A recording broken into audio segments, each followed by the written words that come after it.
Right, I think we've got a lot to get on through today, so I'm going to make a start, and hopefully some other people will join us as the afternoon progresses, or the morning, depending on where you are. So welcome to all of you. For those of you who don't know me, I am Dr. Ollie Douglas, and I'm the curator of the Museum of English Rural Life, which is part of the University of Reading, which is where I am today. That's where I'm joining you from. I'm also very pleased at the moment to serve as president of the International Association of Agricultural Museums, our host organization for today, with which I've been involved for a number of years now. Hopefully over the course of this afternoon, we'll pick up on lots of themes that are really important to AIMA and to all of our organizations. In particular, I want to draw out three themes: communities, networks, and connectivity. And by connectivity, I mean both digital and in person. This is the very first time the AIMA has engaged in hosting a virtual symposium. So we're very pleased to bring this to you. And we're bringing it to you at a very particular time in both our institution's history and everyone else's history. The overarching theme of response to crisis and the challenges that we've been facing over the last year or so links incredibly prominently to the inventive ways in which institutions have reacted to these, to in particular the global pandemic. But I'd like also to remain mindful of the major challenges emerging alongside this crisis: climate breakdown, food security, the Black Lives Matter movement, and the challenges of decoloniality to museum and heritage practice. And many of these themes, I hope, will emerge over the course of today's amazing presentations. We're lucky to be joined by talented and knowledgeable speakers from around the world, including many from within the AIMA, but also we have particular thanks to offer to guest speakers joining from beyond our network. So again, coming back to that idea of interlocking communities and networks. And in particular, I'd like to mention our keynote speaker. I'll leave the introduction of our keynote speaker to Klaus Kropp, who's chairing this first session. But I want to make mention of the organization of which she's currently president, the Association for Living History Farm and Agricultural Museums. Many of you may be familiar with ALFAM already, but if you're not, please have a look at its website. And if you're not familiar with the International Association of Agricultural Museums, our organization, I'd encourage you to have a look at our website too. Other thanks due today go to our executive committee, all of whom have been working incredibly hard to bring this event to you, especially to Klaus Kropp, who I mentioned, of Lorisham Laboratory for Experimental Archaeology. Without Klaus encouraging us all to do this symposium and holding our hands through the process of preparing content, it wouldn't have been possible. So thank you, Klaus. I'll hand over to you in just a minute. I'd also like to thank Kerry Lee Birchall of the Canadian Agricultural and Food Museum. Without Kerry Lee's platform, which we're all joining and meeting today on, we wouldn't have been able to do this either. And also a quick shout out to her amazing colleague, Brian Ragg, who's here in the background today, steering those of us who are still learning about these online platforms and modes of engagement. So again, connectivity, networks and communities. And finally, a quick call to any non-members who might be joining us today. Please do consider joining the International Association of Agricultural Museums. There'll be opportunities to find out a bit more about what we do and how we bring people together and the ideas and networks that we serve to support and scaffold as the afternoon progresses. But for now, over to you, Klaus, to introduce our first session. Thank you very much.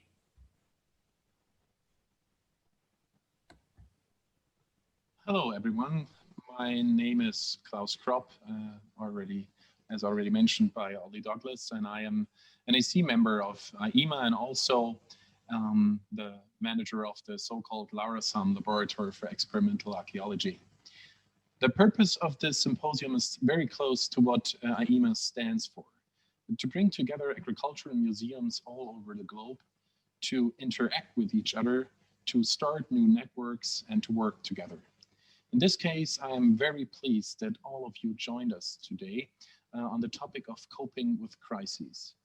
Before we start into the sessions themselves, I want to give you some technical information in order to make it easier for you to navigate with us through the day.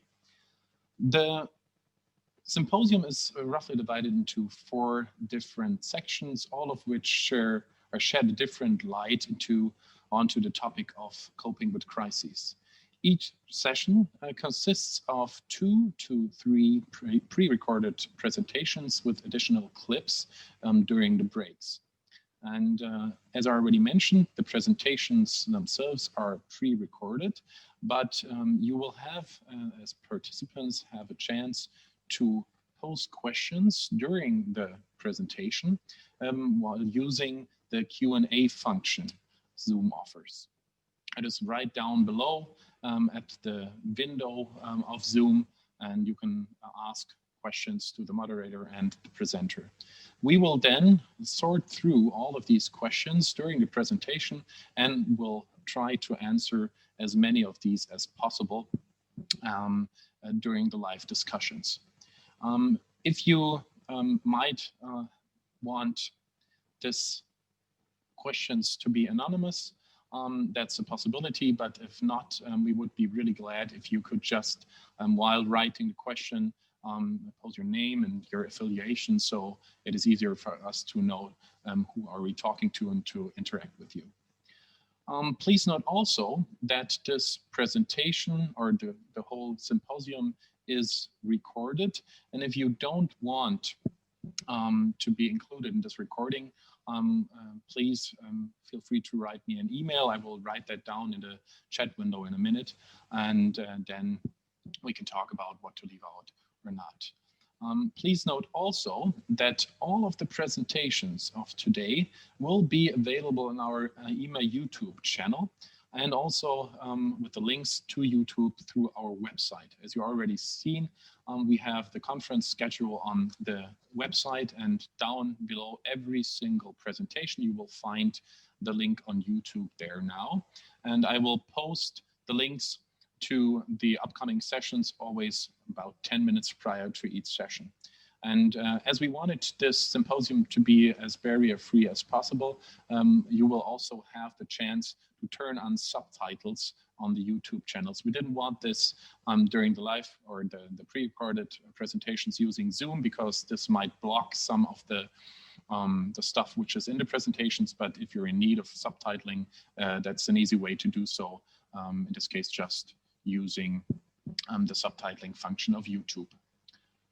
I think that's enough for technical information in this case. Let's now dive into the regular conference schedule. And in this case, I have the great pleasure to be the one to introduce our keynote speaker, in this case, Susan Rexsiedler. Susan, as Ollie Douglas already mentioned, is the current president of ALFAM. We're really glad that you were able to join us today and provide us with this amazing presentation we're about to see. Susan is not only the president of ALFAM, but also the director of interpretation at Heritage Park Historical Village in Calgary, Canada. Her keynote is entitled "One Step at a Time, Reimagining Reopening During COVID-19. And in this case, there's nothing left for me to say. Thank you, Susan, and the audience is all yours. We're all looking forward for this presentation. See you all back in the live discussion.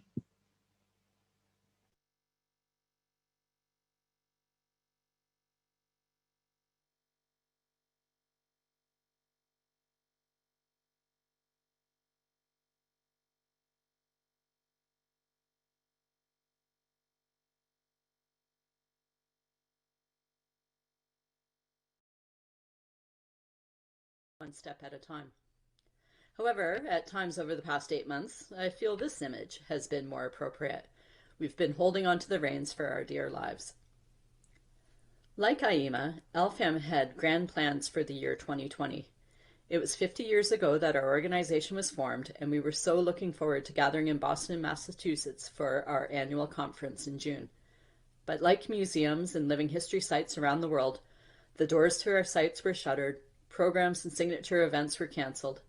Individuals faced furloughs and layoffs, and others had to learn how to navigate the new realities of telecommuting or juggling the responsibility of keeping watch over their collections and ensuring livestock were fed and cared for. UNESCO suggested earlier this year that 1 in 10 museums may not reopen.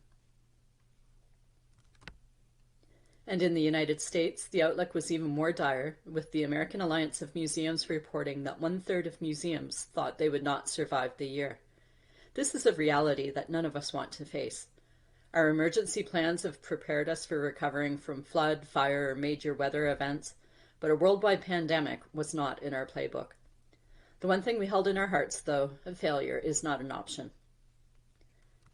Members of LFAM have held true to our mission statement during the past several months. We draw strength from our diverse network of members sharing experience, research, and passion for participatory learning. During this time of crisis, there have been remarkable demonstrations of resiliency and creativity among our memberships. We found new ways to connect with our audiences through virtual tours, online tutorials, and other engaging activities.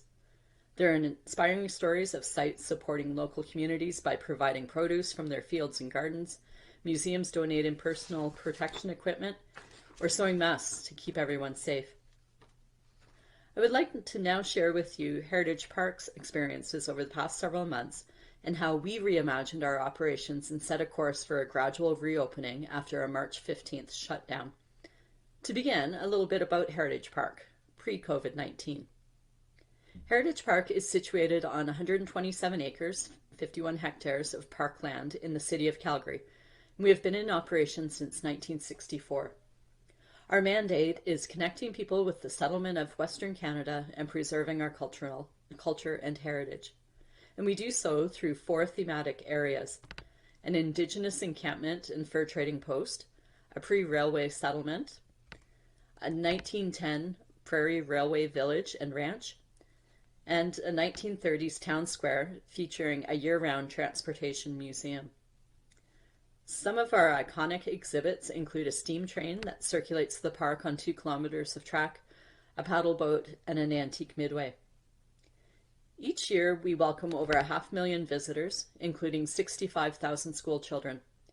To support our operations, we manage our own retail and food outlets and self-cater hundreds of on-site banquets each year, which comprises over 35% of our annual revenue.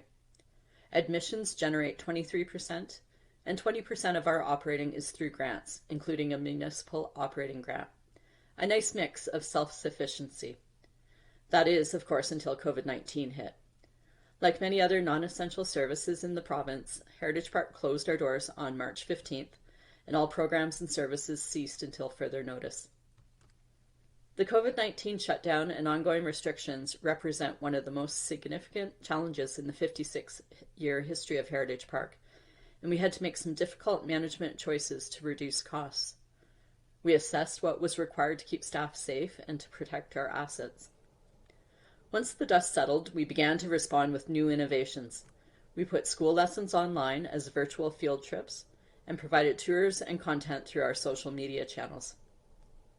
With our restaurants shut down, we offered curbside pickup for the Selkirk Grill restaurant and fresh treats from the Alberta Bakery. In May, our civic and provincial governments announced stage 1 of an easing of restrictions, which included museums. It was rewarding to know that museums matter in the well-being of our communities. However, with that news came a slew of questions. How do we ensure the safety and well-being of our staff, volunteers, and guests? How do we monitor guest flow and install social distancing measures? What does the guest experience look like? How do we safely clean and disinfect surfaces in a historic house environment? The list was endless. Our provincial government released a series of reopening guidance documents which provided some good direction for measures to have in place before opening. The park's Occupational Health and Safety Committee developed exposure control plans for various aspects of our operations, which guided our own phased reopening. This began first with the stores of the Heritage Town Square on May 27th, the Gasoline Alley Museum on June 3rd, and the Historical Village on June 27th. The experience in the village was greatly restricted, including no SS Moy paddle wheeler or midway rides, no dine-in options, and the closure of many high-touch exhibits. We put the safety of our guests, staff, and volunteers at the forefront of our decisions and ensured we operated in total compliance with provincial health service guidelines. Some of the operational changes we made included closing on Mondays and Tuesdays, reducing admission rates, and implementing an advanced purchase time ticketing system to help manage overall park capacity and reduce lineups at the gate. Our staffing and volunteer numbers were greatly reduced. Typically, we hire over 600 seasonal staff to help bring the park to life each summer, yet that number was reduced to 130. Our pool of active volunteers was also greatly reduced. However, we did have the advantage of being able to offer guests ample parkland and a place where they felt safe. We did our best to animate the outdoor spaces through street theater performances and other activities. Our gardens were well maintained, offering wide open spaces for visitors to walk around and explore. Our standards for success certainly changed this year, but I do have a few highlights to share. Digital engagement was crucial throughout the past 7 months. We were pushing content out through social media, including behind-the-scenes tours, recipes, and at-home activities. There was weekly engagement with our annual pass holders through an e-newsletter. Our tagline for the season, Distance Yourself from 2020, was printed on face masks and t-shirts for sale through our retail outlets. Even our COVID safety measures had a unique Heritage Park touch. We safely operated summer camps. With school shutting down in the spring, the park was certainly void of the groups of children that we're accustomed to seeing. However, with the province's launch of Stage 2, we were permitted to run summer camp programs. With less than a month to prepare, our education staff modified our camp program content and established all the safety protocols that were required. Camps ran in cohorts of 8 children, and we were able to utilize a variety of programming spaces that were not accessible to the general public. There were rigorous guidelines in place, but as you can see, that didn't prevent participants from having a great time. Of course, not all families were prepared for face-to-face programming, so as an option, we created a camp in a trunk filled with games, crafts, and activities to do at home. We learned how to modify our special events. Most of our major summer activities were canceled. However, leading into the fall, we found creative ways to safely manage some of our events. In September, we held our 46th annual Fall Harvest Sale, which was held in conjunction with the Calgary Produce Marketing Association. This event is essentially a farmer's market with tons of fruits and vegetables being donated by producers and sold at bargain prices, with proceeds donated to the park and local charities. Timed entry, spacing of stalls, and managing the direction of visitors helped to make this event a success, and we safely welcomed 4,300 visitors over the weekend. This information has helped guide our Halloween and Christmas events, although we will be focusing more on outdoor activities than in past years. Fund development also took on a new look for the year as we were forced to cancel our signature fundraising events. Our annual giving campaign was delayed until we knew the park would be reopening, as no one wanted to be competing with the appeals from frontline services and healthcare. We tried new initiatives like a 50-50 raffle and hosted a non-event event, featuring a gourmet takeout meal and an online auction. I wish I could conclude that everything is great. However, the stark reality is that we saw an 83% reduction in attendance and an 81% decrease in non-grant revenues, which we know is not sustainable. Our survival this year would not have been possible without the support of visitors and annual pass holders, donors and sponsors, and the federal government wage subsidy. Next year, as we continue to set a course to recovery, we know that we need to bring more of our experiences back and continue to rebuild our audiences. Around the world, we are seeing great examples of resiliency and creativity, which will hopefully carry us all through.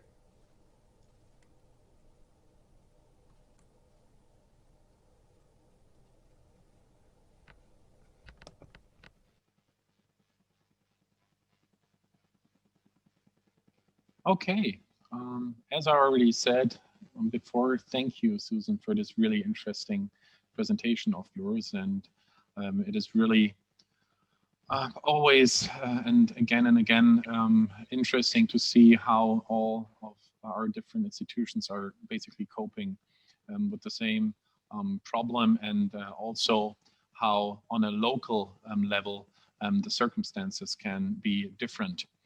Let's start into the live discussion now, and we have a question from our president of AIMA, from Ollie Douglas. I will read it out loud. In the UK context, the pandemic gave rise to a massive upsurge in desire to access and make use of outdoor parks and areas and open spaces.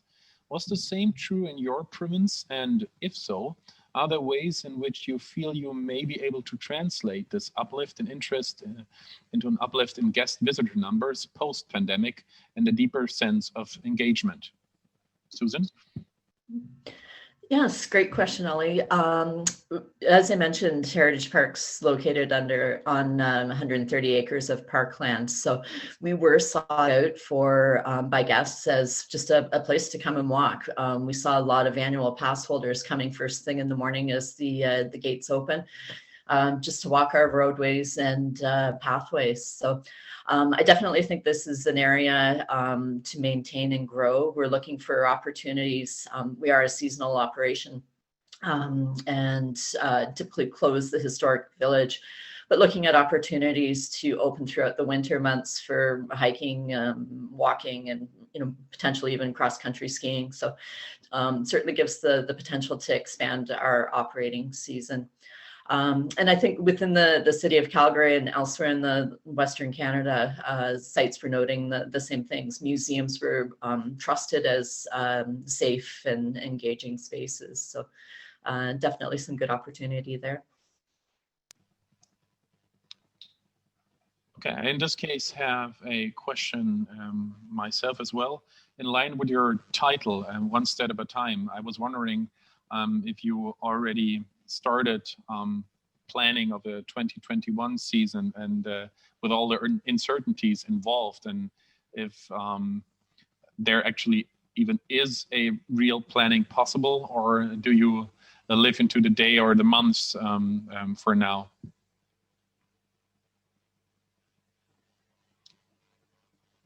I think your mic is still turned off. Is it possible?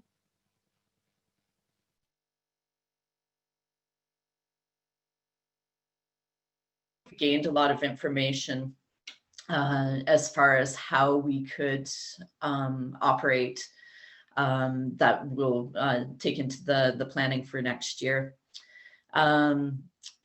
We are operating under the assumption that COVID will still be with us next year. So taking that into consideration when we look at staffing, when we look at sites that we will be opening and so on. But trying to plan ahead, trying to maximize the experience as well, bring back some activities now that we know that we can safely operate them, maintain exhibits and that sort of thing. So still a little bit of a crystal ball, anticipating what our attendance levels will be, what the state of things might be next summer.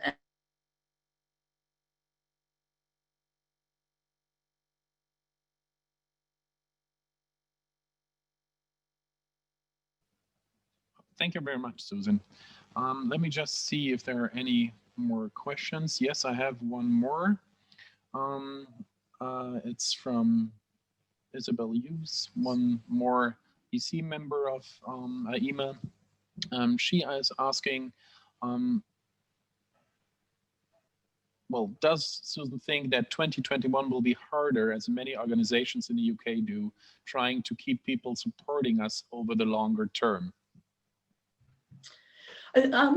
We're optimistic it will be a better year. There will be more comfort level in returning and hopefully resuming more of a regular operating as well. So, for example, from an annual pass perspective, really doing a push there of having year-round offerings for our pass holders and instilling the value there. Also looking at, staycationers and that sort of thing. The one thing we realized, though, that there is donor fatigue. So we need to really emphasize and focus on driving the gate and creating those opportunities. So just looking for opportunities where we can, where we might be able to extend our hours, doing special ticketed programming, elements like that. So optimistic it'll be a better year. We need to build our attendance. Yeah, so it's still a period of recovery, and then hoping in 2022 we can start to rebuild and regain. Yeah, I think that's what we all hope for, and especially that's what I hope for you and your institution as well. Let me just see if there are any more questions. I don't see any, so I would say for now, thank you, Susan. I hope you'll stay with us for a little longer during the conference. And well, let me just wait there. Right at the end, there comes one more question for you, Susan. And after that, we will go into a short break in our AIMA promo video. The question from Deborah Reeb was if staff is involved in planning for the future, how that process looks like at your institution. Yeah, certainly right now we've just been going through our budgeting process for next year. So, you know, the management team reaching out to our team and just asking everyone to be creative about ideas and suggestions to move forward. So some new initiatives were generated through staff suggestions. So for example, we're going to implement a Christmas night market in conjunction with our daytime Christmas events. So kind of a dining, shopping experience. And that was an idea that generated from within staff. So just trying to engage everybody in the process. There's no bad ideas, and we're all in it together.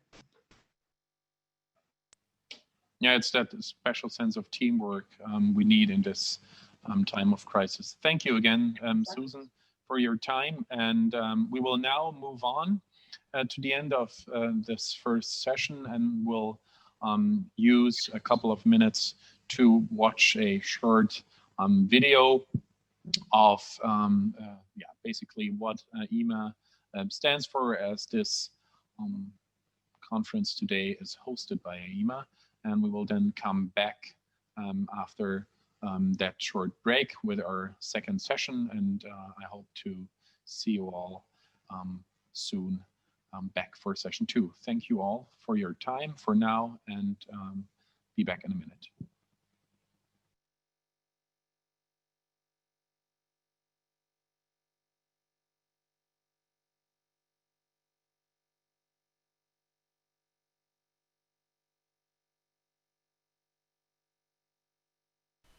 The International Association of Agricultural Museums, AIMA, was founded in Prague in 1966. Its purpose is to educate the public about the significance of agriculture to human society, to explain the many ways that agriculture has evolved through time, and to facilitate dialogue between museums across the globe about agricultural topics and discoveries. As an affiliate of ICOM, it exists to serve agricultural museums, as well as open-air museums and museums that have large agricultural departments or collections and research workers engaged in this field. AIMA promotes cooperation between this area of museums by aiding the exchange of exhibitions and exhibits, encouraging governing bodies to sustain support, making detailed recommendations for collecting and documentation, and providing a vehicle for the exchange of information on exhibition techniques and didactics.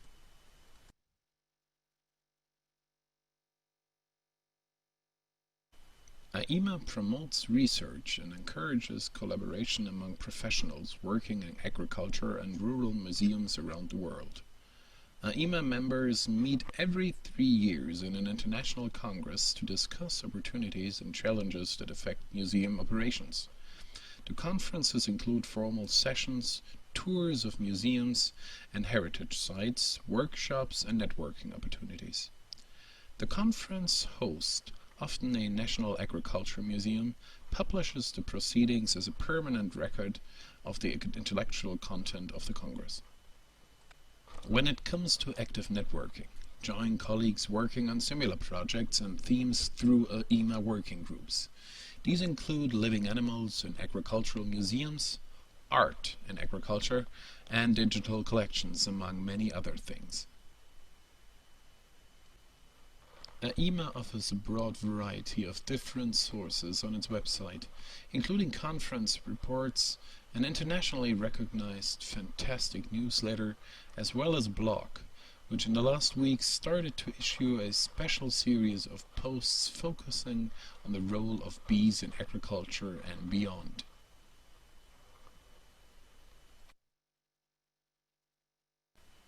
Becoming a member of AIMA comes with various advantages. You will not only get the chance to get a lowered registration rate at the upcoming conferences every third year, but also have voting rights in the general elections. Another great advantage of being a member is that you will get a regular subscriber of the already mentioned international newsletter.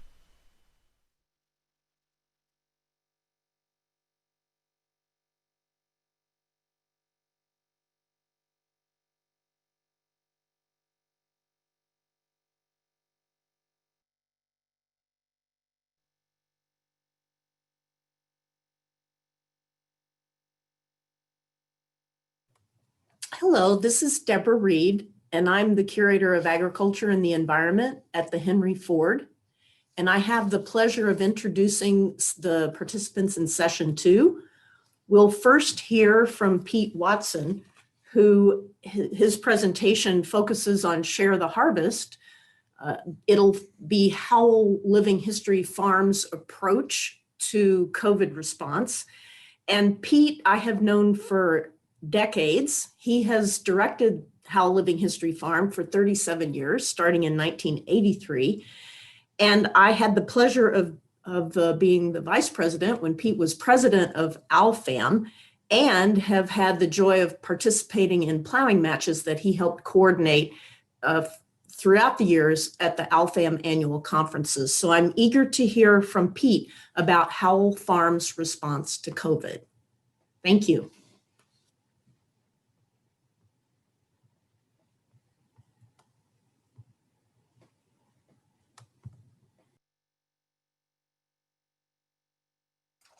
Hello, it's great to be with you today and have this important chance to learn about your and our colleagues' responses to the challenging times we're all facing and to work together to find the ways forward. Because our site is a living history farm with 45 tillable acres, we had an opportunity in March and April to restructure our agricultural operations in a way that would support our county's initiative to assist local food banks and pantries and soup kitchens faced with 30 to 50% increases in clientele. During the next few minutes, I'll tell you how we went about doing that while responding to the related safety and programming needs. Today, I'm on the way to a mill in Lancaster County, Pennsylvania. I have a load in the back of the truck. It's field corn that came out of the crib yesterday. It's last year's feed corn. We're going to be trading it for food grade grain products, either cornmeal or possibly whole wheat flour, whatever the miller has. Our first load of exchange grain was ear corn weighing 5,570 pounds. At $130 a ton, it was worth $362, enough to buy 20 50-pound bags of cornmeal, rebagged and gave to area food pantries. The pantries included our 2-pound bags in the weekly and bi-weekly distributions they gave to individual households. In all, we took 4 loads of feed corn, 1 of oats, 1 of spelts, and a half load of wheat to the mill and brought back cornmeal, oatmeal, and wheat flour. The corn we took to the mill is part of a corn, oats, wheat, hay crop rotation that helps us present the agriculture and lifestyle of a typical central New Jersey farm during the years 1890 to 1910. Visitors help plow the corn ground in the spring and help harvest the crop in the fall. These are just a few of the living history experiences offered on the farm's calendar of seasonal events.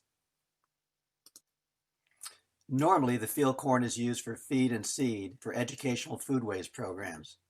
In March of 2020, our staff made a COVID-related decision to temporarily suspend hog production in order to increase the availability of corn that could be traded for cornmeal and other grain products. The decision came shortly after a phone call from Friends of Howell Farm President Vicky Tumari, who was looking for help for a food pantry she ran. By late March, flour was already in short supply in area supermarkets and was noticeably lacking in the commodities available to food pantries. We were asked if we had any to spare. We did, having just shut down maple sugaring operations that normally bring 3,000 plus school children and others to the farm for pancake and syrup making programs. After our donation, thanks quickly came back from the food pantry. Our whole wheat flour was wonderful, but some families had asked if cornmeal was also available. Hi, I'm Vicki Tumari, and I am a volunteer here at Howell Farm, and as well, I'm a director of a food pantry in Trenton, New Jersey on West State Street. And what we're doing today is the farm has graciously given us a lot of oatmeal and cornmeal, and we've also gotten a lot of whole wheat flour. And we are putting it in bags, and we are giving it out to the recipients of the food pantry in Trenton. Well, you know, for the past 35 years, as Howell Farm has provided educational programs for the community, what we've always said was that our chief product was those educational programs. But to make them work, we have to really farm. So we've always been farming all the tillable acres, and we have 65 of those. This year, because programming has been set back by the health crisis that we're experiencing, we're directing all of the farm's energy and resources toward what we really do anyway, which is farm and produce things that are valuable for human and animal consumption. We're directing all of the corn and wheat toward food bank provisions that we can do through Trenton area food banks and pantries. Because our oats are too difficult to hull and roll for oatmeal, what we're doing is taking those out to the mill, and we're exchanging those for food grade rolled oats. The customers at our food pantry have no way of getting to supermarkets actually and getting a supply of food. Most of our customers are very impoverished, and a lot of them are elderly and also disabled. And so these people walk to the food pantry a couple of blocks to pick up a bag of food from us.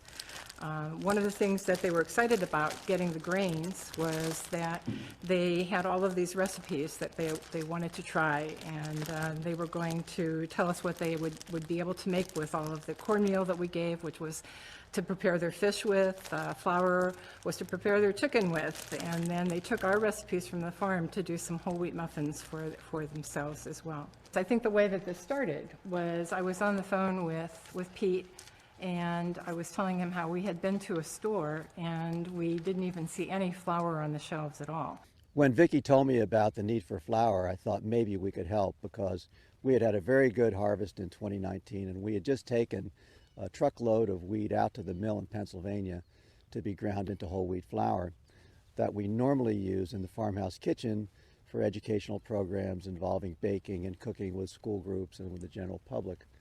But without the programs happening, we were glad that it could fill another need. And so were our park commissioners and our freeholders, who helped us identify other pantries and food banks in the community that might be in need. The extent of that need is just mind-boggling, and our executive director, Aaron Watson, and our county executive, Brian Hughes, encouraged us to do everything we could to help. In early April, when it was clear that parks and historic sites within the system that runs Howell Farm would be closed to the public, the farm staff reconfigured additional operations to support the growing needs of local food banks and pantries. There were 82 of them in our area before the pandemic began, and they were all seeing dramatic increases in the number of people they served. Our plan included expanding the kitchen and market gardens, adding 2 more grain fields to the crop rotation, doubling the flock of laying hens, and forming a knitting guild to make scarves, mittens, and hats from the farm's wool.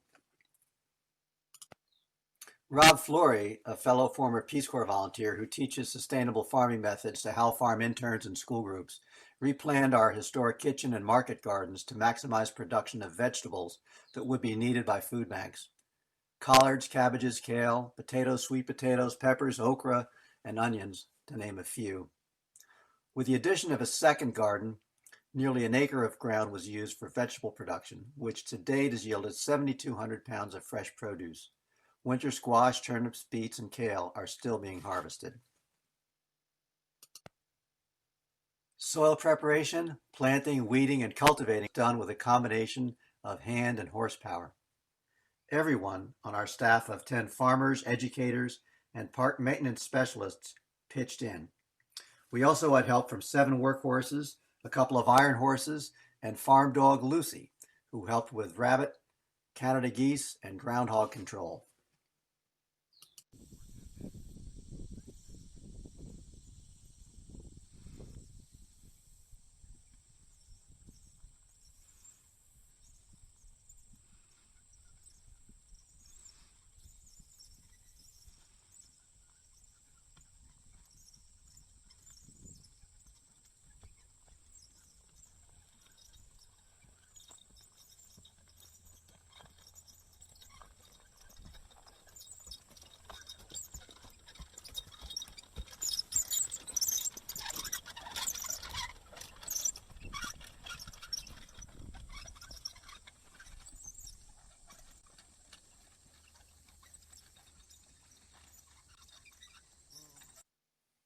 During the spring months, as grain crops greened up and grew taller in the fields, and before crops of fresh produce were ready for harvesting, staff members and volunteers met every Thursday in the farm's visitor center barn to bag whole wheat flour, cornmeal, and oatmeal for pickup by pantries and food banks over the weekend. They also washed and packed eggs, knitted woolen wear, and cut the seed needed to plant the half acre of potatoes that would eventually yield 1.5 tons of potatoes for food banks. Between mid-April and the end of October, the farm's 100 laying hens produced 1,099 dozen eggs that were given to food pantries. Directors of smaller food pantries appreciated the easily managed protein addition to distributions that sometimes lacked meat and dairy products due to the inavailability of cold storage at their centers. Eggs were packed in half-dozen cartons to enable pantries to distribute them more widely. Fleeces from the farm's flock of 24 mixed-breed sheep were sent to a mill for processing into yarn that volunteers knitted into scarves, hats, and mittens needed by community centers and shelters preparing for the upcoming winter. As every farmer knows, not every crop succeeds. The field of winter wheat we planted last fall to provide seed, feed, and flour in 2020 was damaged by summer storms and yielded very poorly. Use of a 1960s combine helped us salvage some of the crop, and luckily we had good harvests of spelt and rye. The fall corn crop has dried down nicely and looks to be good. Half of the 7.5 tons of grain products given to hunger relief programs thus far were in trade for grains produced on the farm, with the remainder purchased with donations from staff members, Friends of Hal Farm fundraisers, and community grants. In late June, when our county's parks were permitted to reopen on a limited basis, the farm staff created a free self-guided tour that took visitors to areas where crop and livestock production was geared for hunger relief. In the summer months that followed, 1,375 people took the tour, which is now offered to school groups in both virtual and live formats with core curriculum standards applied.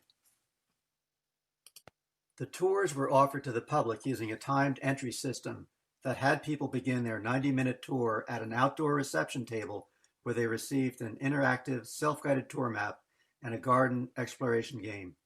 The tour took them to fields and gardens where wheat and vegetable crops were in various stages of growth, and to barns and pastures where they learned about farm power such as horses, egg production, and wool production.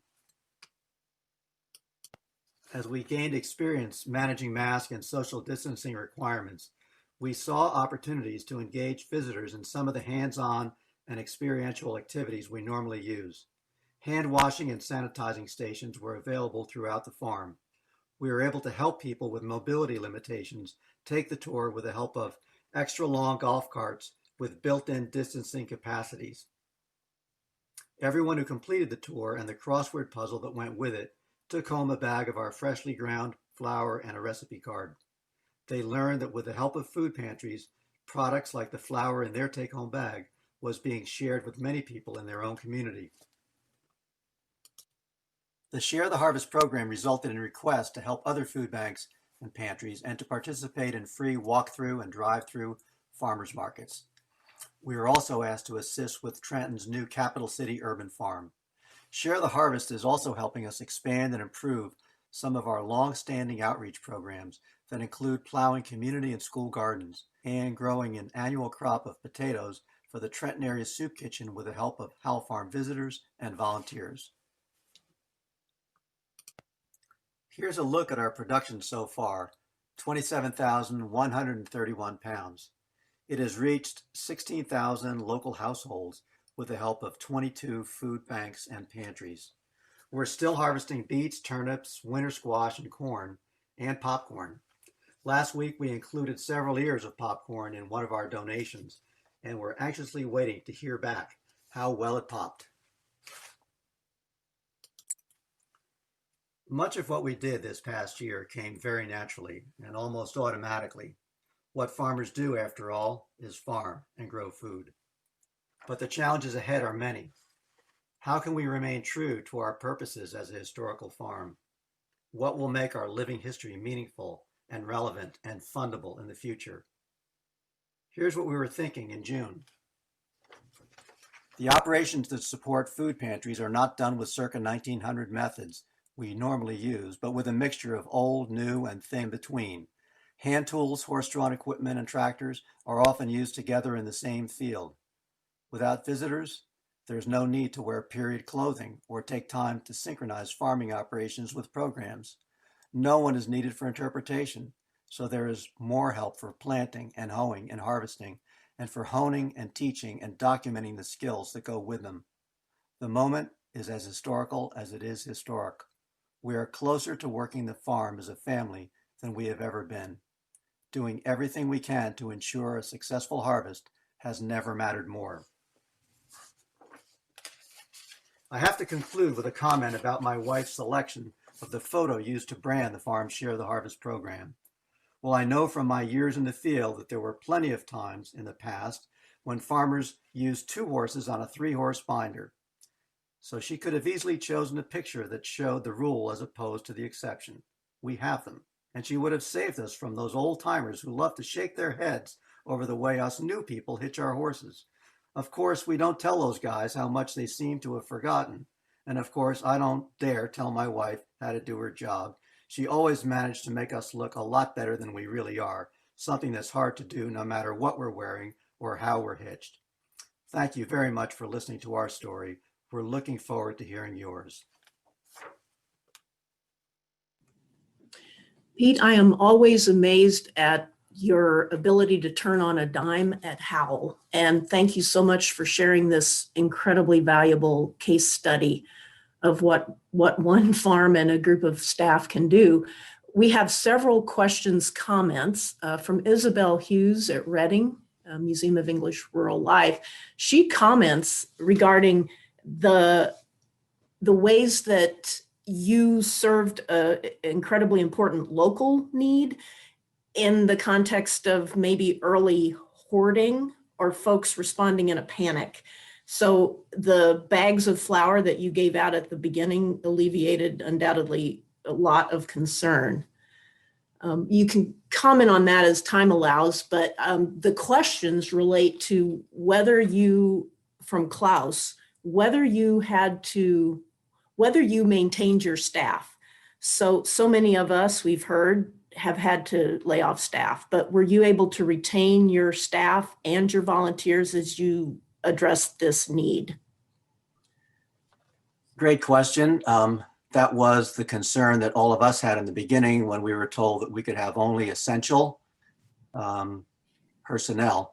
We had to convince our colleagues in the Park Commission that to run the farm took more than just someone to feed the animals. But fortunately, they were listening and they liked the idea that we would be able to transform some of our operations into production systems that would help the food bank program. So the fact was that after about a month, when we started out with one person who was going to feed the animals, we had all 10 of our full-time and part-time staff labeled as essential. And that, that was a watershed moment for us. We had never been thought of really as essential. Well, that's the power of having park administrators behind you, I think, who actually said this is essential. Yeah. that carries weight. And thank you for being a model of the essential work of farmers for one thing and living history farmers for another. Adrienne Petty says, this is wonderful. And she has questions about whether programs such as Meals on Wheels, I don't know if you have that in your area, but meals for seniors delivered to homebound benefited from donations of grain, and whether you provided cooking instructions or other guidance to families who might have been used to quick oats. I know there was the comment about the cornmeal was to bread fish, the flour for chicken, but beyond the expert cook, how did you serve that need? We were so overwhelmed with the work of farming that we had to be careful about how much effort we put into connecting with food banks and pantries and community organizations that were handling the food. We left a lot of that up to our park commission and our county administration, and they were really on top of it and made it easy. But as time went on and we got in between weeding or planting or various crop operations, we did find ways to begin to enter that area. And we've thought about starting an online recipe book with the help of recipients of some of the distributions. We've also relied on food banks that distribute to multiple other programs, including Meals on Wheels, to make sure that the products that we're offering reach as many people as possible. That's excellent. And Adrienne is at Colonial Williamsburg, a president of the Ag History Society, but our colleague Ed Schultz at Colonial Williamsburg has also thought, just grow it. So dedicate those garden plots to this kind of production. So Adrienne, you could reach out perhaps to Ed Schultz there at Williamsburg and see how he's approached it. And that gets us towards our last question, which is Cosette wondering what happens during winter. So as production ends in gardens, how are you going to sustain this? Do you believe you will be able to sustain it? Mm-hmm. That's another wonderful question. What we saw in March and April was that the need for flour was high, and that's how we entered the whole business of supporting food pantries. But now with 6 acres of corn coming in from the field, we're probably going to be able to get back to grain products as the #1 contribution that we're making. We also used a bit of agricultural science and converted one of our, actually a 1940s poultry operation into an area where we can produce more eggs, and we're using lighting systems and heat and everything that'll help us keep production up there. We're going to do our friends of the farm are doing a GoFundMe to raise money that will support food pantry acquisitions and work in the community. So we haven't thought it through yet, but of course we're planning on harvesting all of our winter grains next summer and doing the same thing we did this year. We're already planning our 2021 market gardens and kitchen garden in ways that will build upon the experience that we had this year. That's great, Pete. We have a question about the link to the GoFundMe, so we will get that link posted for folks to see. And my question, which you actually answered, was how did you feed your stock if you sold your corn, but those pigs had to sacrifice? So what did the pigs think when you suspended your pig production? And you don't have to answer that because that's our segue to Carrie Lee's talk next, which is about a risk management plan for living collections. So thank you, Pete, very much for sharing. And we'll see how this connects then to Carrie Lee's overview. And we'll get that GoFundMe link posted ASAP. Carrie Lee Burchell is the Director General at the Canada Agriculture and Food Museum in Ottawa. She is also the Executive Secretary for AIMA, has been attending and participating and presenting for years. And I am always struck by her ability to see a need and then have the clarity to address it, act on it, and help us all function better because of it. And I think this is what we're going to hear about, as her museum is a living site, and risk management plans need to account for that. So thank you, Carrie Lee.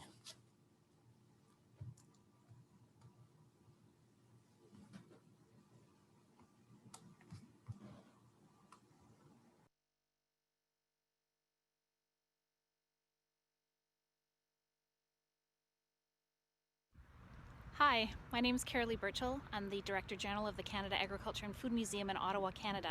And today I'd like to take a few minutes of your time to share some of the lessons learned for our risk management plan when it came to our living artifacts, i.e. all of our herds, as well as some of the gardens and the other living exhibition areas and displays that we have across our site.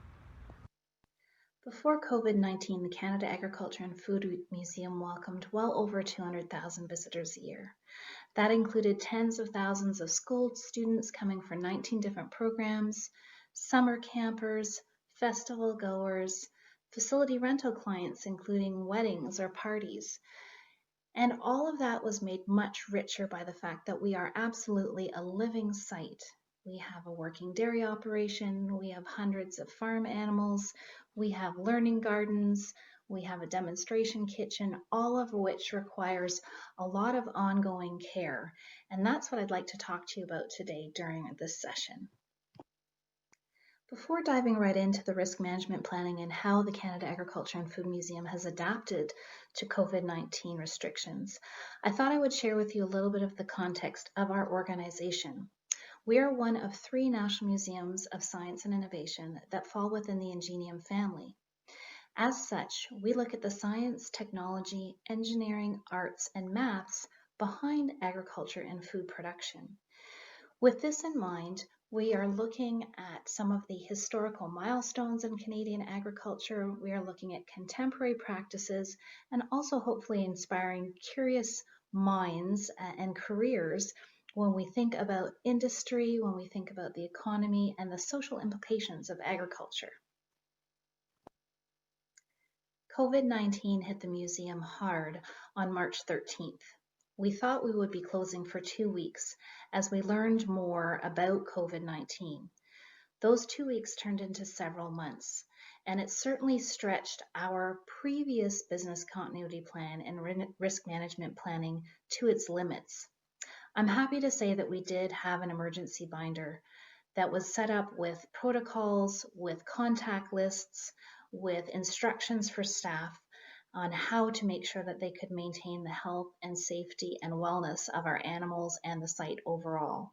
However, COVID-19 showed us that the few weeks that we had covered in our business continuity plan did not take into consideration that the entire city and even the majority of the country might shut down for months at a time. One of the things that we did right was not only having the emergency binder updated annually, but we also made sure that it was in a printed copy that was in the staff room where everyone knew where to find it, that it was put up on a shared drive so that people could access it from home. And for the first time, we did a massive cross-training exercise at the very beginning or even just before COVID-19 forced us to close. That meant that we had staff from across our organization that agreed to come in and learn how to care for the animals, what the feeding schedules were, how to maintain the site, and how to run much of the equipment that we depend on as a working farm. You'll see in these pictures several of our staff that represent a variety of functions across the museum. Phil would normally be taking care of our weddings and facility rental clients. Lindsay takes care of a lot of our distance learning program and off-site outreach. Renee is in charge of our summer camps and some of our favorite programming. Martin, who is holding the lamb, is actually our facilities manager. And Ariane is on the TMR cart. She would normally be in charge of daily demonstrations, but she made sure that she knew how to take care of the dairy operation in case any of our farm teams contracted COVID-19 and would not be able to come in. It's also important to know that at least in Canada, and I know for some of you around the world, that there were travel restrictions put in place. The Canada Agriculture and Food Museum straddles 2 provinces, and as such, we made sure that our staff that had to come in to care for the animals had travel permit letters. Finally, I think it was really important that the staff that continued to work from home during the closure felt connected, and that they felt that they were helping to support those staff that continued to come in every single day to care for the site and for the animals. Another thing that we got right when it came to risk management planning was that we did make sure that ahead of the closure, we had a surplus stock, a surplus inventory when it came to the feed, to the materials and the medicines that the staff would need to care for all of the different animals on our site. We also invested in extra fencing. That might sound silly, but we knew that our public, especially if we were closed for a prolonged period, would get more and more curious and want to have more and more contact with those animals that are within visual distance. I can't stress strongly enough how important it was to keep updating the signage around the site. It might sound silly to say this, however, having those signs letting people know that it was not appropriate to touch the animals, that it was not appropriate to bring them food, was constantly being updated. Funny stories came up from security quite often of people just, I think, desperate to have some sort of interaction with another living thing, and they were letting themselves into some of the paddocks and penned areas. Obviously, that could have been dangerous for our animals and for them as they were traversing electric fences or other types of fencing. So I would certainly recommend for any of you with risk management planning updates to do to make sure that you consider if you did have to have reinforced fencing, if you need laminators for signs, if you need to make sure that you have any extra perimeter security, that you have that ready to go. Finally, I think one of the other things that we've managed to do right thus far with the COVID-19 restrictions is that we have been slowly reintegrating our roving interpretation, our site demonstrations. This, up until COVID-19, was probably what the Canada Agriculture and Food Museum was best known for. Visitors were assured that every single visit would be different, that they were using all 5 of their senses, everything from the obvious sights and smells and touch on a farm, but also with taste and having a demonstration kitchen. We had to manage those expectations when we reopened, and I think thus far we've had a fairly good mix. When the staff feels it's appropriate, and certainly after the first few weeks when visitors and members had become accustomed to the new rules and restrictions on the site, we have been able to layer back in some of that engaging conversation and, more importantly, dialogue with our guests. I love this picture of one of our chicks. I'm pretty sure this is how I looked most mornings as I checked my emails or listened to voicemail to see what new challenges COVID-19 was bringing on a daily basis. Hindsight being 2020, we certainly have a wish we could do over list. That would start first and foremost with a much more robust social media plan. Social media meaning everything from all of the different platforms that we use to keep our visitors and our members and our publics, not only locally but nationally, updated about what's going on the site. That meant everything from the closure instructions to directions when we reopen to just regular updates on how the site and the animals were still thriving, even though our public wasn't there to see them themselves. We also realized that with that emergency binder, we need to have more internal training videos done. The written instructions, the actual training sessions were certainly very helpful, but we're realizing every day that some informal videos on how to reset machines, on how to do some additional animal care would have been really helpful. And that's one of the things that we'll be working on over the coming months. We also would like to finish our livestock management plan. That is something that we had started before COVID-19 struck. But if we'd had it finished and in place, it would have helped us with knowing from our visitor experience team, our curatorial team, and our educators which of the breeds we needed to prioritize as far as keeping them on site, and where perhaps we could call if the situation had become any more dire and we were not able to keep all of our animals on site.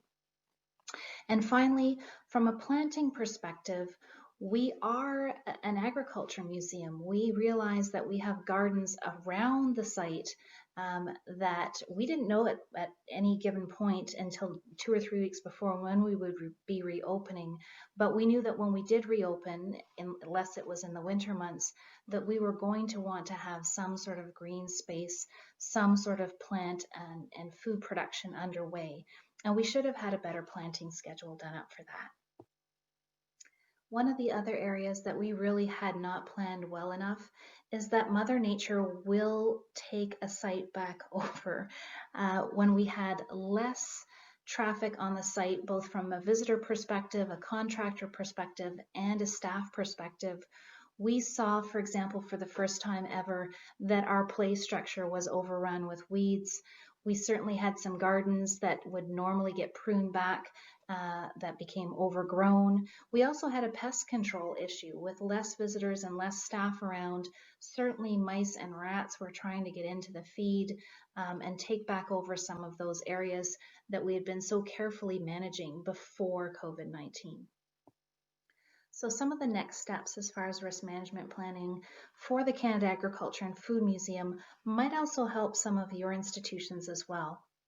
We are currently in the process of reviewing how some of the new health and safety measures and rules and restrictions are impacting our actual operations. That's everything from a scheduling perspective to equipment if it doesn't fit in a directional manner, to also making sure that we have updated the personal protective equipment guidelines. We now know that there are certain tasks in the farm operations that are better suited to a visor compared to a mask, compared to scheduling some of those activities when there is no one else around and the staff can do that in the safety and security of not having to be impeding their physical efforts. We also need to do a better job of making sure that when you have cross-trained staff, when you have unusual seasonal fluctuations, that we're keeping a close eye on inventory control. We know that some of the cross-trained staff were giving different amounts of shaving or feed despite best efforts. So certainly an inventory or an updated inventory list is going to be important as we go into our winter months. And we definitely need to do a better job when it comes to partnerships, as you'll see on the next slide.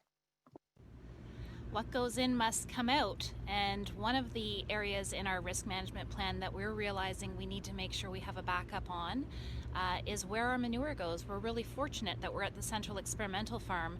Most of our manure goes over to a large lagoon that is used for the 400 hectares of research field around us. However, at one point, because those scientists could not get out into the fields to do their work, they weren't planting, which means they weren't using fertilizer, which means the lagoon was very nearly full for the first time in our history.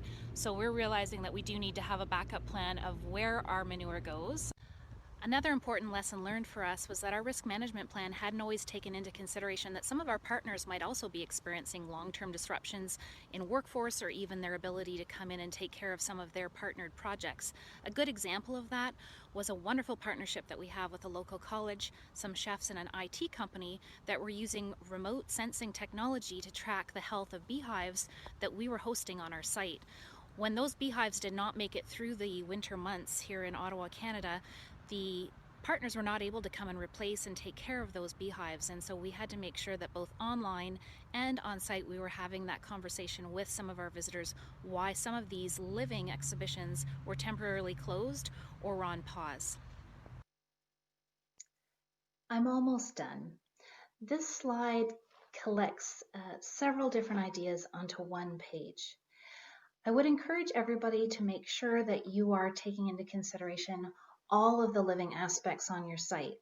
In our case, that also meant a live hive that's in our demonstration kitchen, our vermicomposter that's in our soil lab, and the fact that we needed to make sure that somebody was going in and checking on it and giving those worms some new food every once in a while.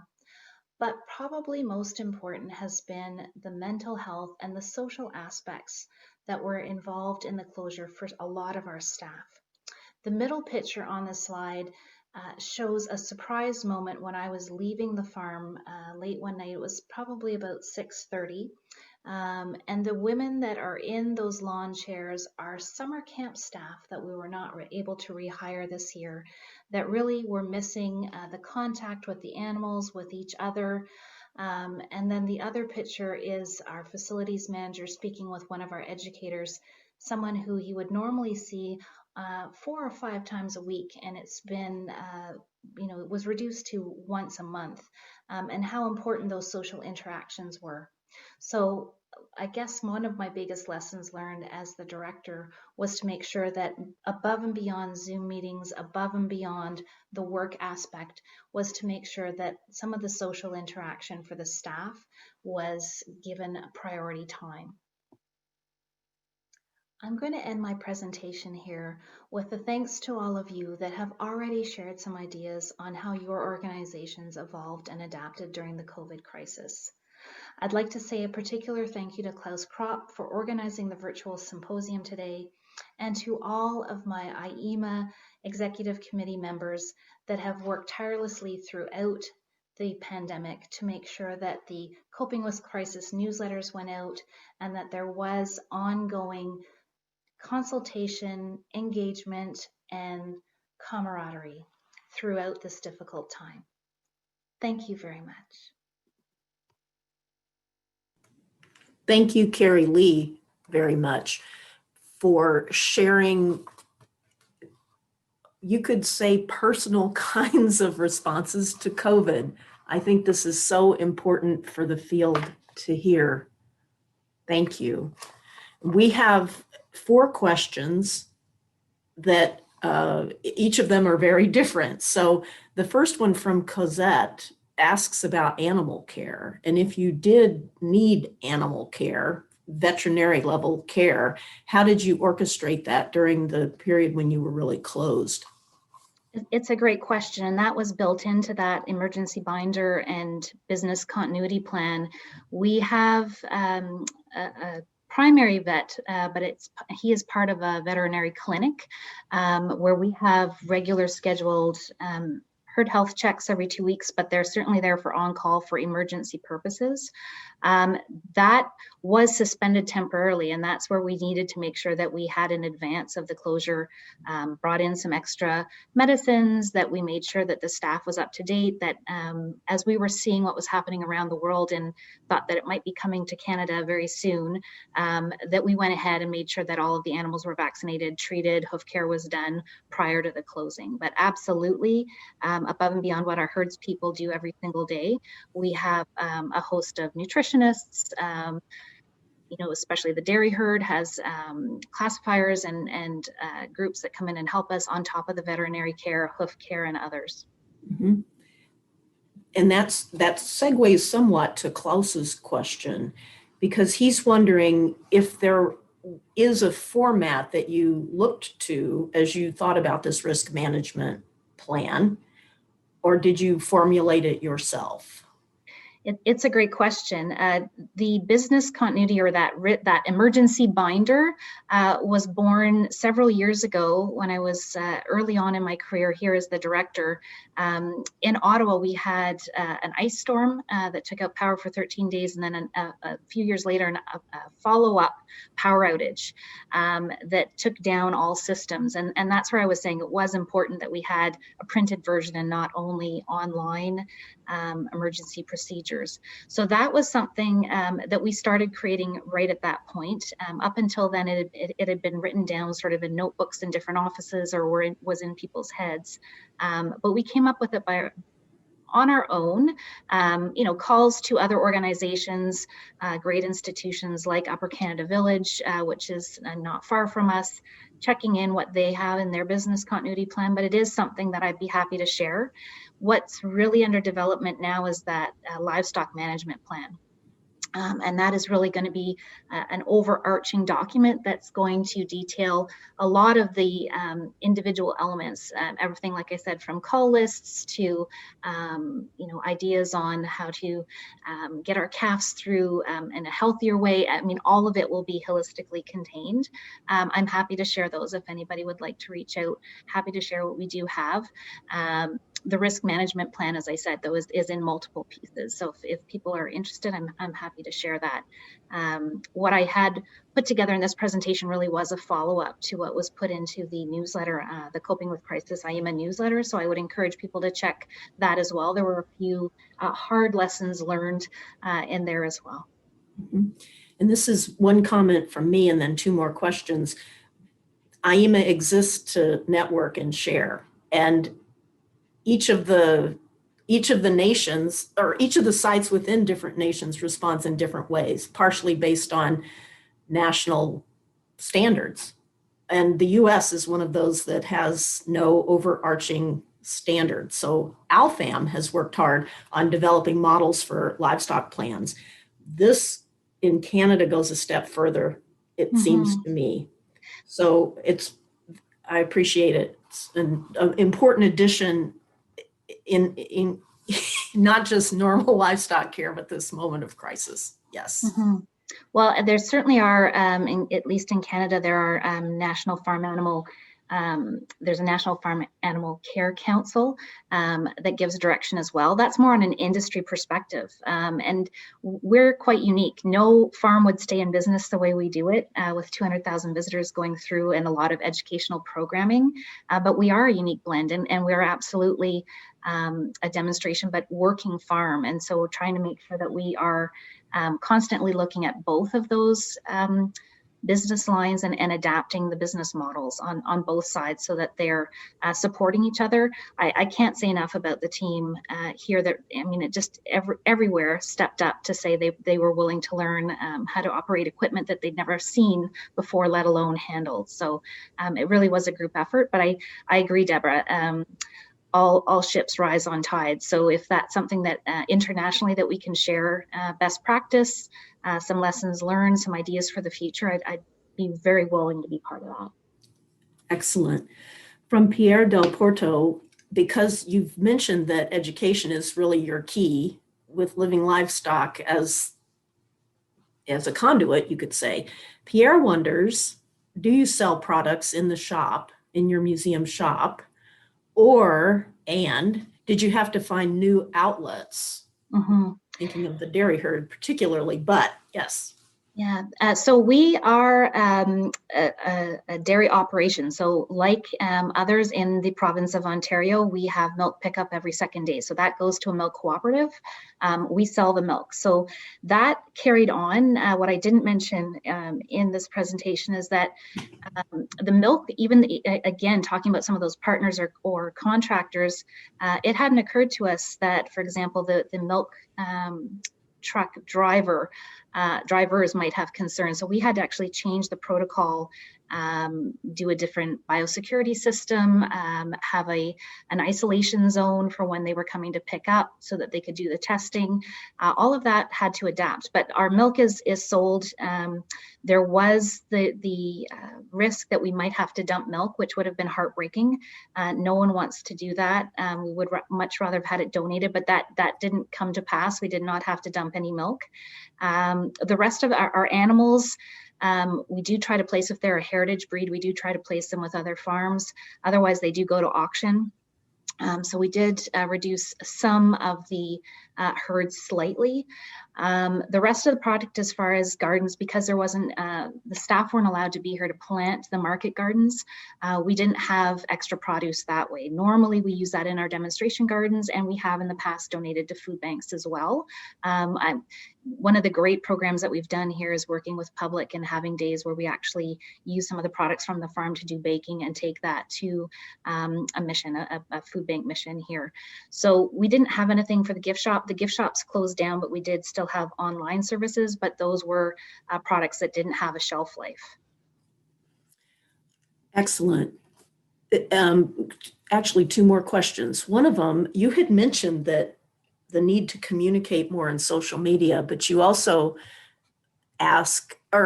so we have a question from Daniel Cockrell about whether some of that involves these cross-training videos and whether you've been able to implement those. So that's a great question from Daniel. The videos we are going to be doing are internal in English and French. We are right now, and when I said a better social media plan, the staff had taken hundreds of short video clips and images that they wanted to be sharing. We were getting daily multiple requests, especially from our members. We have, I think it's over 20,000 members in the local area that were really curious about some of their favorite animals, about sort of, what they would normally see peeking in through a barn window. From an accessibility perspective, we realized we were not set up to be meeting our own accessibility standards for rapid video production and distribution without having all of the teams being able to physically get together to work on them. So that's something that we're working on and we will be doing. I'm not sure that we'd be sharing the training videos, but if there are AIMA members or ALFAM members or other groups that are interested, I'd certainly be willing to find a way to try to share that. And I would ask that people reciprocate. We'd love to learn from all of the participants on today's session as well. Wonderful. And so the last question comes from Ollie Douglas at Reading, and it relates to whether you and your team will be implementing significant review of the unexpected in the aftermath of this event. As I mentioned, we are definitely trying to fast track that livestock management plan. It was something that we had started. It was something that we tended to work on during the winter months when we didn't have active field work or quite as few visitors on site, but that's something that the team's been plugging away at. Certainly, and I was only speaking about the living components. We actually, across our three museums, the Ingenium's collective had 2 task forces in place for the COVID closures. So Task Force 1 looked at public facing and visitor, not only reintegration, but ongoing adaptations. For those that aren't aware of where we are, Ottawa, as Canada's capital, actually has been considered a red zone. So we've had oscillating requirements going back and forth, whether we're allowed to be open or not, whether we're allowed to have interactives or not. And so we've got a task force in place across the 3 museums that are specifically focused on that. And then we had a task force 2, which was really about the staff and contractors and partners being able to reintegrate onto the site and how to continue, some of us working from home, some of us being on site, and how to rotate and keep that as safe as possible. Certainly here at the Ag and Food Museum, it poses an entirely different challenge, but also we were perhaps better set from a biosecurity perspective, that our staff already had a lot of the health and safety protocols in place that some of our sister museums hadn't had to go through yet, just because of the nature of the barns and having a demonstration kitchen on top of a dairy operation. So we already had a lot of those measures in place. But absolutely ongoing. It's actually every week we have updates. here we have a Zoom call with all of our staff, those that are on site and working from home every week. And then our executive team has a meeting every week where we have updates on, what's changed, what needs to happen, checking in with other museums around the world, just as far as best practice. Certainly we're looking at how we, as a national museum, serve our audiences coast to coast to coast, and also internationally, how we make that transition to more digital projects, but making sure that we're doing it in a very accessible and inclusive way. Thank you for preparing a comprehensive overview and for such clear answers to good questions. Thanks, you. Deb. And because Ollie asked the question or had the last question, we're going to now transition to a co-presented overview of the Museum of English Rural Life in Reading. And this is the third of the 3 presentations for this particular session. Isabel Hughes and Ollie Douglas are the co-presidents for AIMA at the moment, sharing duties. Isabel is the associate director and the head of curatorial and public engagement at the Museum of English Rural Life in Reading. And this is an institution that's operated through the University of Reading in Reading, England. And then Ollie Douglas is the curator of the Merle Museum of English Rural Life collections. And I've interacted with Ollie too through the Rural Museum Network, which is a vibrant group of folks in Great Britain who work with rural museums in general. So it's a dynamic operation, this Museum of English Rural Life. And what we're going to learn about is how it has been, dynamism has sustained itself through the pandemic in online and offline ways.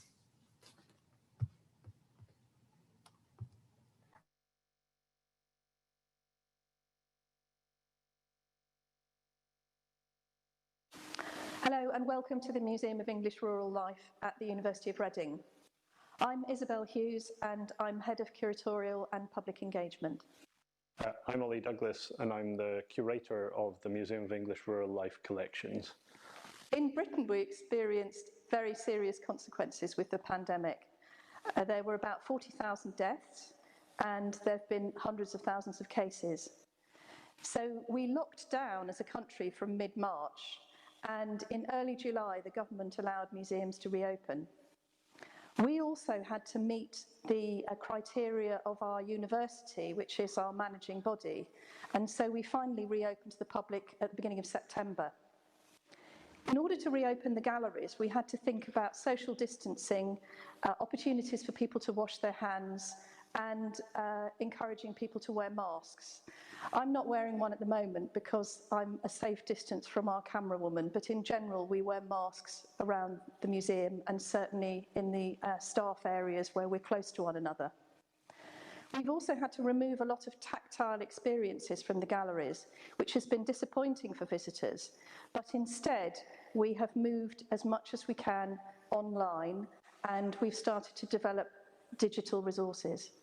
As we were planning to reopen, we attended various meetings with other cultural bodies, and one of the key themes that came across was giving people the confidence to make a visit. And we've produced a film which people can look at before they decide to make a booking with us, and it shows exactly what the visit will look like. And it was voiced by our very charming visitor services supervisor. So it's very much a warm, not particularly curatorial type of presentation. Hello, welcome back to the Merle. I'm Angela, I'm the Visitor Services Supervisor. I'd like to show you some changes that we've made to make your visit as safe and as enjoyable as possible.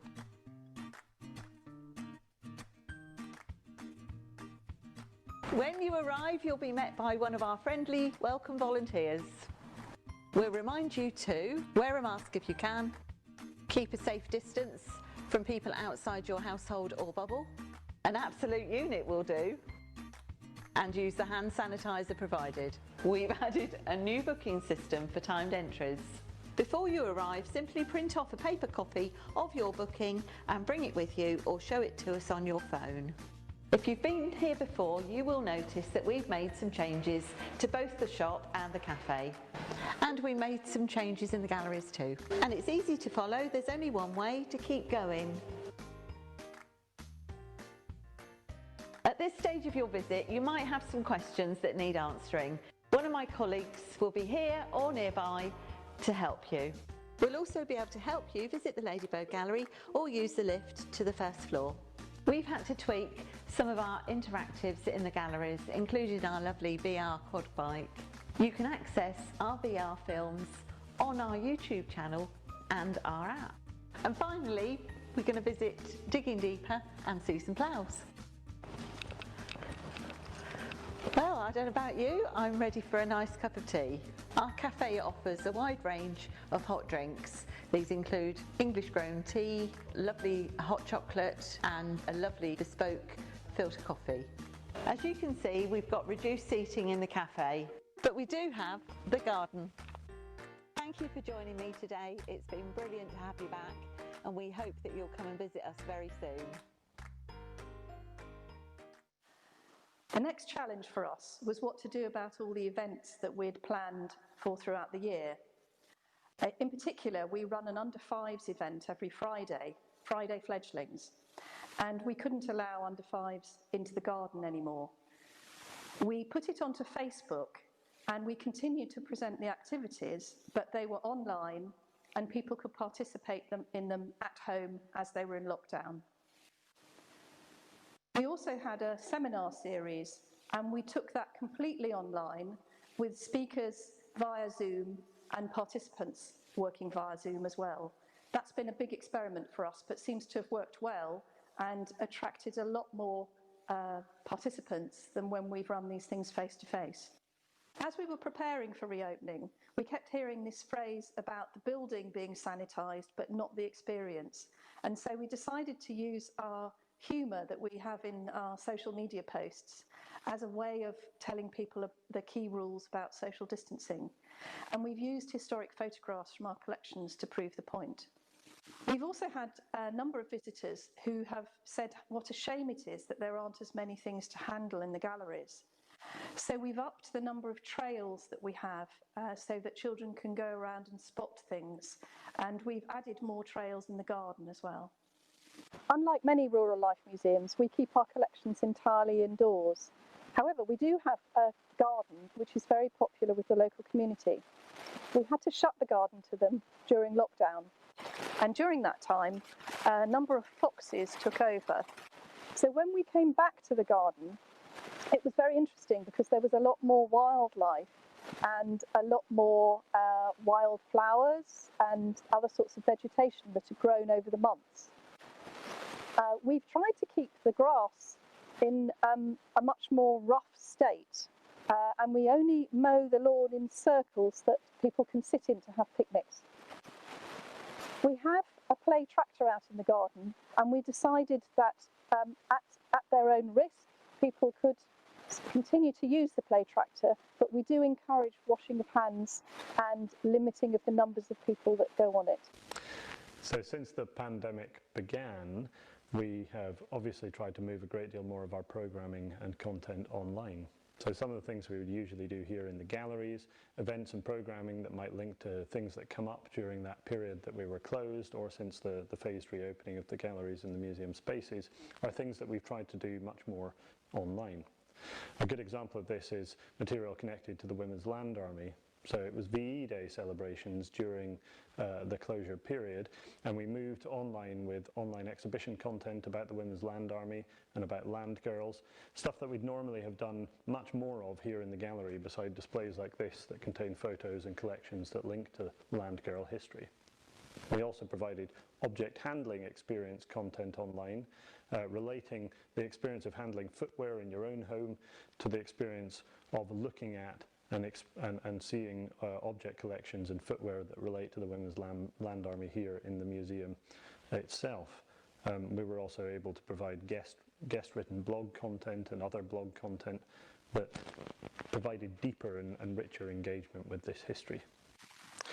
I'm standing here in front of some cases that hold objects from the wider museum's collections, and these objects are ones that we've chosen particularly for use in handling sessions here in this space, and also use on our object handling trolley out and around the museum's galleries. Now, at the moment, both during lockdown when the museum was closed and since we've reopened, it's been much more difficult to find ways to think about providing tactile, hands-on experiences for our visitors and our users, whether visitors coming to look at the galleries or visitors coming as part of an organised group visit. So instead of that, we've been thinking through how we might provide object handling experiences from home. So instead of people coming in, getting a chance to get hands-on with collections here, we're thinking how we might give them a chance to think about things that they have in and around their own home and use those as a vehicle for thinking about the heritage that we house and look after in the collections. So through a number of blogs, either for our online programming or separate to that, we've had a chance to think through some objects in the museum in connection to things that you have around the home. So we worked hard during the closure period to try and draw attention to collections that are normally accessible to the visiting public, including these smocks that you can see in these cabinets beside me. This is up in the museum's publicly accessible store. And the work we did around smocks tried to connect these collections and opportunities to look at and view these on our online databases and catalogues, as well as on an online exhibition, but to connect that through to activity in our social media channels. And our social media guru, Joe Vaughan, worked really hard to connect this to a new console game called Animal Crossings. And this console game enables users to build their own virtual environments, to interact with things in these virtual spaces. And one of the things that Joe asked them to do was to check out our smock collections and respond to these creatively by building a smock or designing a smock in Animal Crossings. And they responded in large numbers, and we got really exciting and creative ideas back from our many online users.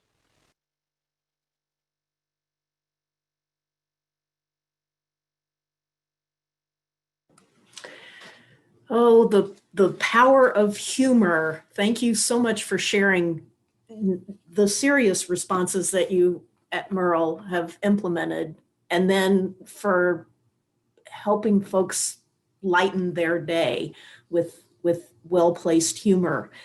That absolute unit is a trademark of the Merle. And the circular grass cutting, I think, is another fantastic example of just thinking outside the box with a very practical application. I wondered if you could share with us how your team approaches coming up with these wonderful humorous examples and then putting them into action. Right. Well, we obviously have to meet the health and safety requirements of the university, which are quite stringent. And I don't know if you know, but in Britain, we're actually sort of in lockdown again, but not for students and not for academics. So it's been quite complicated to be safe and still in lockdown. So we had meetings with our health and safety reps. And one of the things that I thought was interesting was that they started off saying, no, you can't put those signs, you need the arrows going around the museum. And gradually we introduced the idea, well, it does still communicate things, and it's okay. And we fed more and more of that branding of the humour. But I think it was important for us because that's what we're known for locally and nationally, is a sort of quite a fun take on the subject matter. And we wanted to keep that communication going while we were shut. We're still here, we're still able to do things. So I'd say the other people that were really important to do with the ideas are Joe Vaughan, who has been mentioned as who does our social media, and our marketing manager, Alison Hilton. And they kept thinking about, yes, but what's the message? What are we trying to get across here, and so on. And then I have to say our effervescent visitor services supervisor was fantastic. She'd never done a film before in her life, but she's like that anyway. You just have to sort of bottle it and do something with it. But I don't know if you want to add, Ollie, at all. No, I think I guess just to add that when we were planning, I think Isabel and some of our senior staff took a lead on planning some of the response, and some of the guidelines and sort of trickle down discussions that emerged from that about plans for some of the on-site response. There were opportunities for lots of the rest of us to feed into those. So you may have noticed in the very speedy walk round of the galleries that we've used some sort of farm hurdles, some galvanized farm hurdles, which we don't actually have examples of in the collection, but we've used them to create a better one-way system around the galleries. And that sort of stemmed from me feeding in that these are, you know, things that are used to steer livestock in single directions and to pen them in. So perhaps we could use that as a sort of humorous touch and extension. So it's really been an amazing team effort to sort of feed in lots of different ideas and thoughts, and then our amazingly inventive front of house colleagues and social media colleagues putting that humorous and friendly spin on things as they always do. It's been marvelous. We have another question. This is, I like to think of as a $10,000 question. Susan Rex Seidler wonders if you've been able to monetize any of this digital content. Yes, we haven't tried to monetize the seminar series. I think that's because it sort of intellectually we see the seminar series as a vehicle of the, you know, it's something that the university would do, and so it didn't seem quite right to do that. But we've been thinking of ages about selling. We did at one point sell T-shirts with some of our humorous logos on, but we've stepped that up because we got some money from the government for cultural recovery, and we've decided that we're going to invest some of that in some merchandising. So we're going to be, in fact, here we go. We're going to be selling things, and we're talking about at the moment the pricing of this. And I feel quite strongly that it's not just buy a T-shirt, but it's buy a T-shirt and support this museum and be part of our recovery. So we're thinking about that. The other one that we've had is the under 5 session that we do called Friday Fledglings, which is actually really popular, and to some extent face-to-face it bankrolls other activities that we do. We charge about £4 British pounds per child for that, and then putting it on Facebook. Well, we thought we wanted to keep the connection with them for when they come back face to face, but you do wonder whether some of these things, if people value them enough, they might well do that. Yeah. Wonderful, thank you. I think one last question before then we take the next break, and I'm actually borrowing from Ollie's question that he had for Carrie Lee. It's the part about where your inspiration comes from. So just wondering, do you see things that other institutions are doing that you borrow, or do you find that you're really inventing the wheel? What do you think, Ollie? That's a good question. I think we have some colleagues who are very responsive and very quick to respond to things that are going on either on social media or in wider public discourse, and the rest of us are forced to sort of keep up. It's going back to Susan's wonderful keynote, the image of those chariots. I feel often like I'm sort of riding one of those chariots, chasing after some of our colleagues who are setting particular voices and narratives off. The other important thing to mention is that an awful lot of this content, particularly the social media content, is a conversation. It's a dialogue with our audiences. And I think since Isabel joined the museum, which is going back quite some time now, 10 years.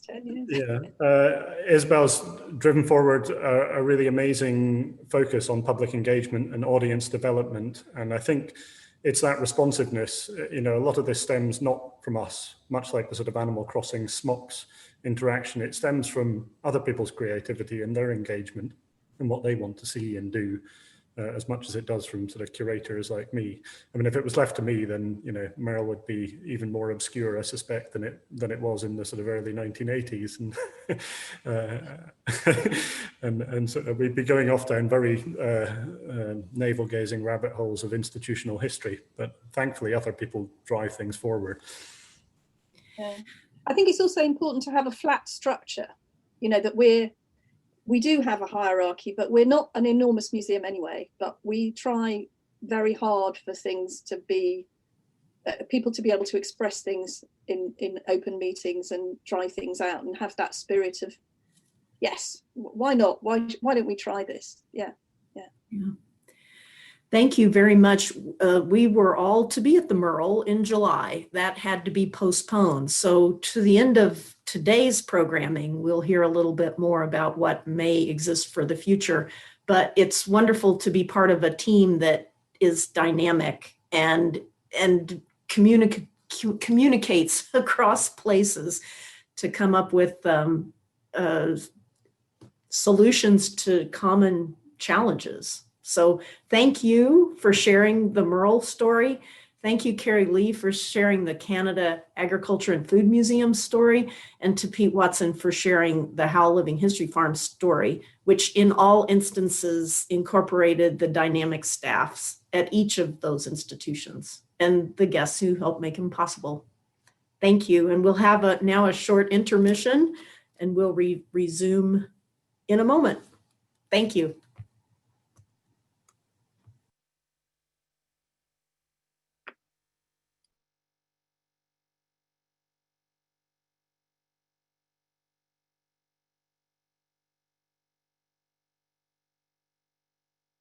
Activities of the National Museum of Agriculture in Śreniawa during the SARS-CoV-2 coronavirus pandemic.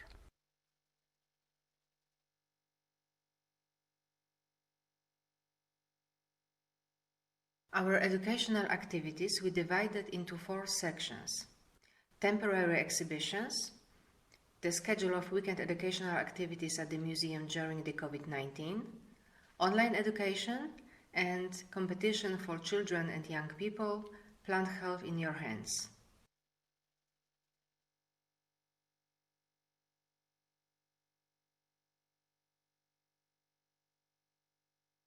From June to November, museum opened 5 temporary exhibitions, and only one was planned before the pandemic, and it was Streng-Verboten, a village in Greater Poland in 1939-1945.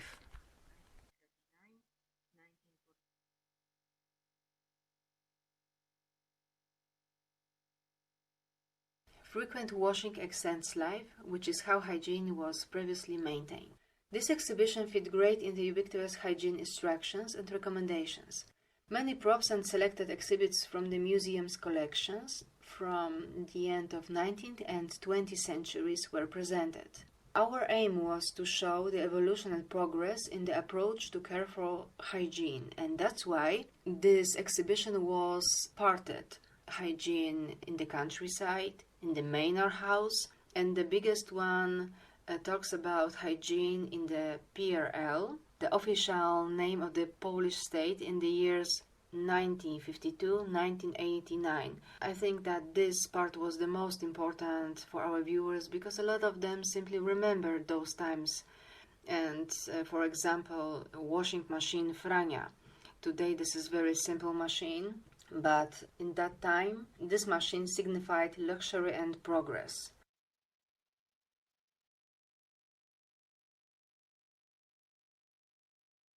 The Last Beekeepers of Europe I Met. This exhibition was outdoor exhibition and placed close to our beehives. When you look on the first picture, you don't see it, but on the left side, in front of those pictures, are our beehives. And this exhibition is pretty modest. There are no panels with text. Most of those pictures are simple black and white. One of them is only in color. Portrait of the lady that you see in the middle. These photographs are artistic work of very famous photographer in Poland, Professor Krzysztof Hejke, who decided to show beekeeping traditions, honey hunters traditions.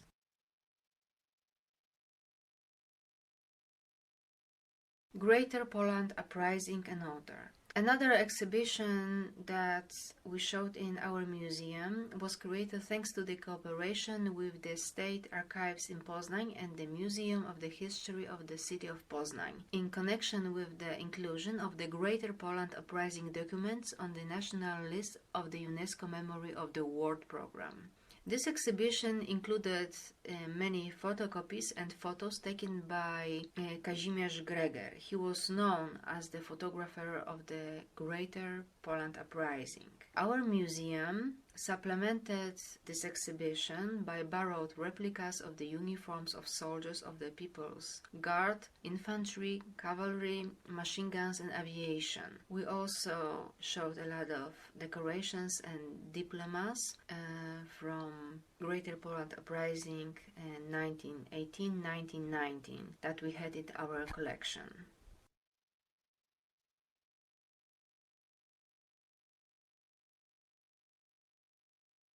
Strengverboten, a village in Greater Poland in 1939-1945. And this is the only one exhibition that was planned before the pandemic, and it was intended to coincide with the 75th anniversary of the end of World War II. This exhibition was devoted to the history of the countryside in Greater Poland during the German occupation, and this exhibition is very important for our museum because this is the first one in our institution that is available in digital form, published in the public domain, and because of this accessible to everyone. This exhibition wasn't available for children.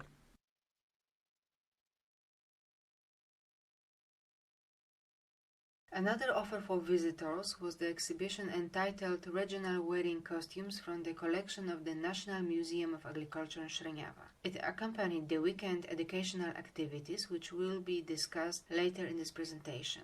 This exhibition was in a way the result of a series of outdoor events, country weddings, carried out at our museum from 2003 to 2012.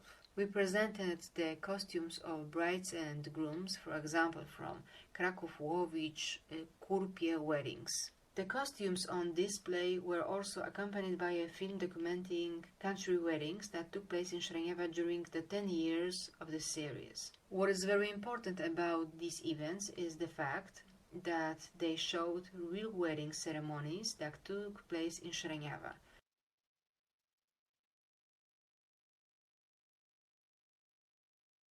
The schedule of weekend educational activities at the museum during the COVID-19. From June to October, we organized 21 events, and this schedule was the basis for the museum's educational activities during the pandemic. It was a big undertaking that was many times changed and improved, adapted to the frequently changing rules and restrictions related to the pandemic. The events were held every weekend, having into account safety of visitors and employees of the museum. Many times we had to change and modify activities, demonstrations and workshops. Most of weekends were accompanied by numerous folk craftsmen and artists.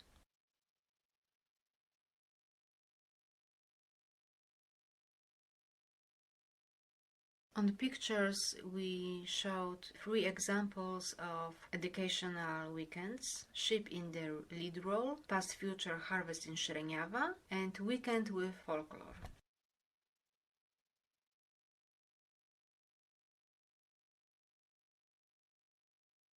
In the beginning of September, we organized event Sheep in the Lead Role, and our viewers had the opportunity to participate in a sharing show, a sea exhibition that presented wool processing equipment, and also read many educational panels about the processing of sheep milk and the production of traditional sheep cheese. The most important was, of course, our sheep Iza, It wasn't stressful a situation for her because she is used to it and she loves to be in the center of attention. So she was very calm during this show. It was very important, especially for kids, because this kind of show they are able only to see on television or read in the books.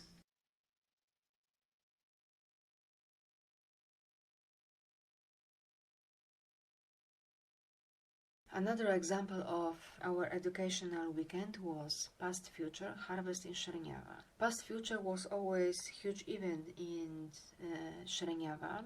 That's why so many people come to visit us. As always, August in Poland is time of harvest, and because of this, during this show, we decided to present methods of harvesting cereals from cycle to combine. As always, the weekend was accompanied by a screening of films from the museum archives. Also, we presented two small exhibitions, Ripple's Mill and Ripple's Tools. Viewers had the opportunity to admire our cold-blooded horses during their work.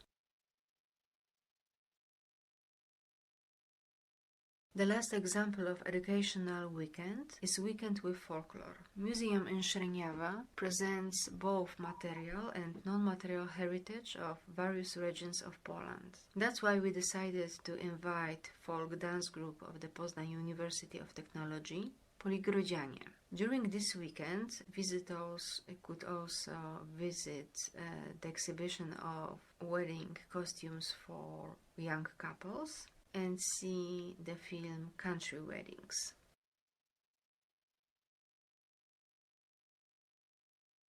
Our online education includes website, Facebook, Instagram, and channel on YouTube.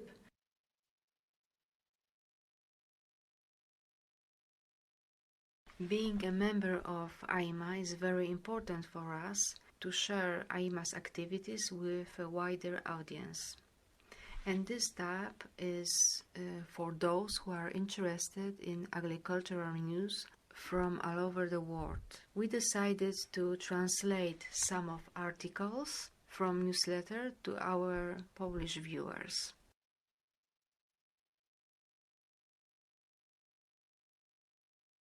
Readers from the museum was an educational offer on our Facebook site for adults.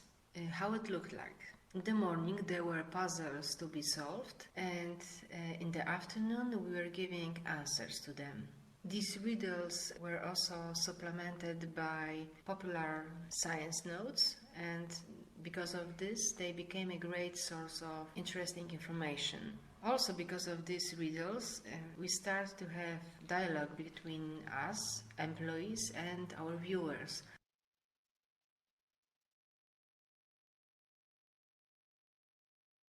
Another example of museum online education is tab Magic Village, and this tab shows variety and richness of Polish culture. In this tab, many of our employees write very interesting articles about customs and rituals of the former Polish countryside, also about saints, patrons, and what is great about this tab, many times we can feel like we were reading about fairy tales, as title says, a magic reality, but in fact this text contains true information, because even though people in previous time didn't have knowledge from books, they were astute observers.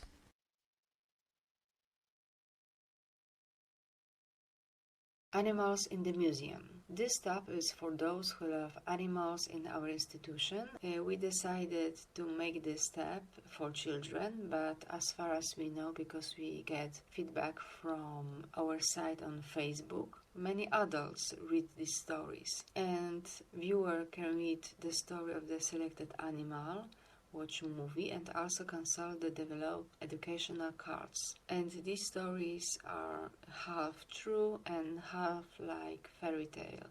But that was intention, and for those who look for very serious articles, shouldn't read these stories for sure.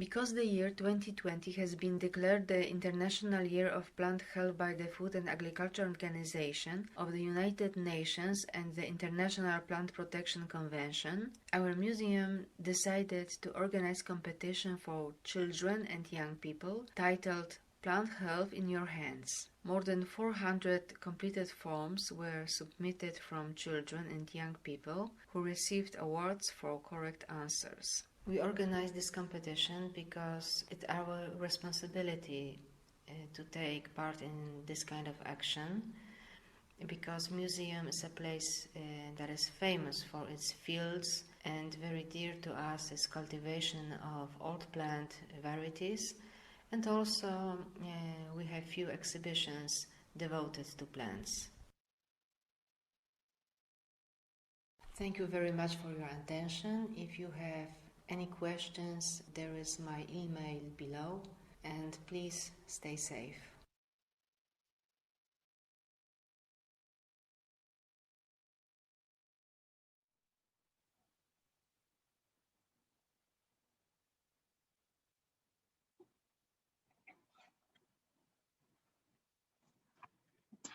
All right.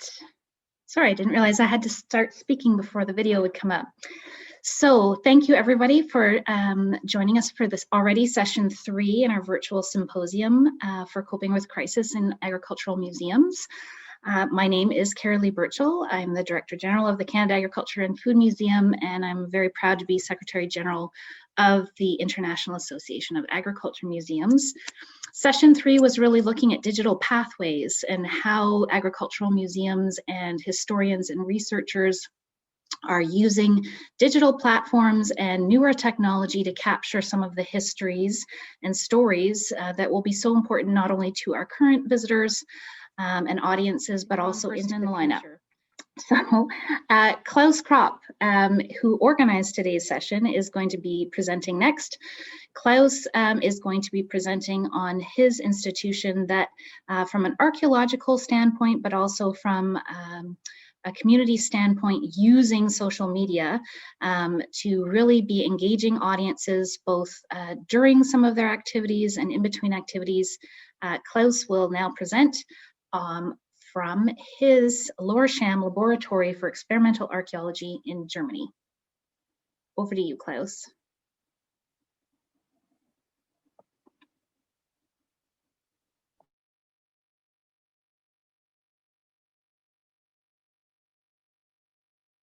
Hello, my name is Klaus Kropp, and I am the manager of the so-called Livestock Laboratory for Experimental Archaeology, an institution which is basically an archaeological open-air museum dedicated to the early Middle Ages, more precisely the so-called Carolingian era. I have the great pleasure today to being able to give you some insights on how we as an institution and research facility tried to cope with the consequences of the ongoing pandemic. After we had to close down for a while, we tried to find digital ways to approach our audiences and visitors, tried to reach them at home, and even after reopening in May, we tried to include more digital elements in our daily work. And this is what I try to show you today in this presentation. Before the pandemic radically changed the way of how we could engage with our visitors, the 20,000 guests every year basically had the chance to explore the site through various different possibilities. We had guided tours on site, basically 1.5-hour tours with a tour guide where you could explore different houses, but also the gardens and the livestock and the agricultural fields. We also have a set of specific workshops for schools, but also for adult groups where they could try themselves in medieval crafts, for example, but also cooking. We also conduct a series of public talks and courses on site, and it is always a quite active approach of getting together with the guests, engaging with them with a lot of hands-on aspects on site. Let's now talk about our first responses to the pandemic when Germany was hit by it in late February and early March, which basically resulted in a temporary lockdown which lasted until May of 2020. Like every other museum in Germany, we had to completely close down, and therefore also our long-planned season opening event for March 15 basically had to be completely cancelled.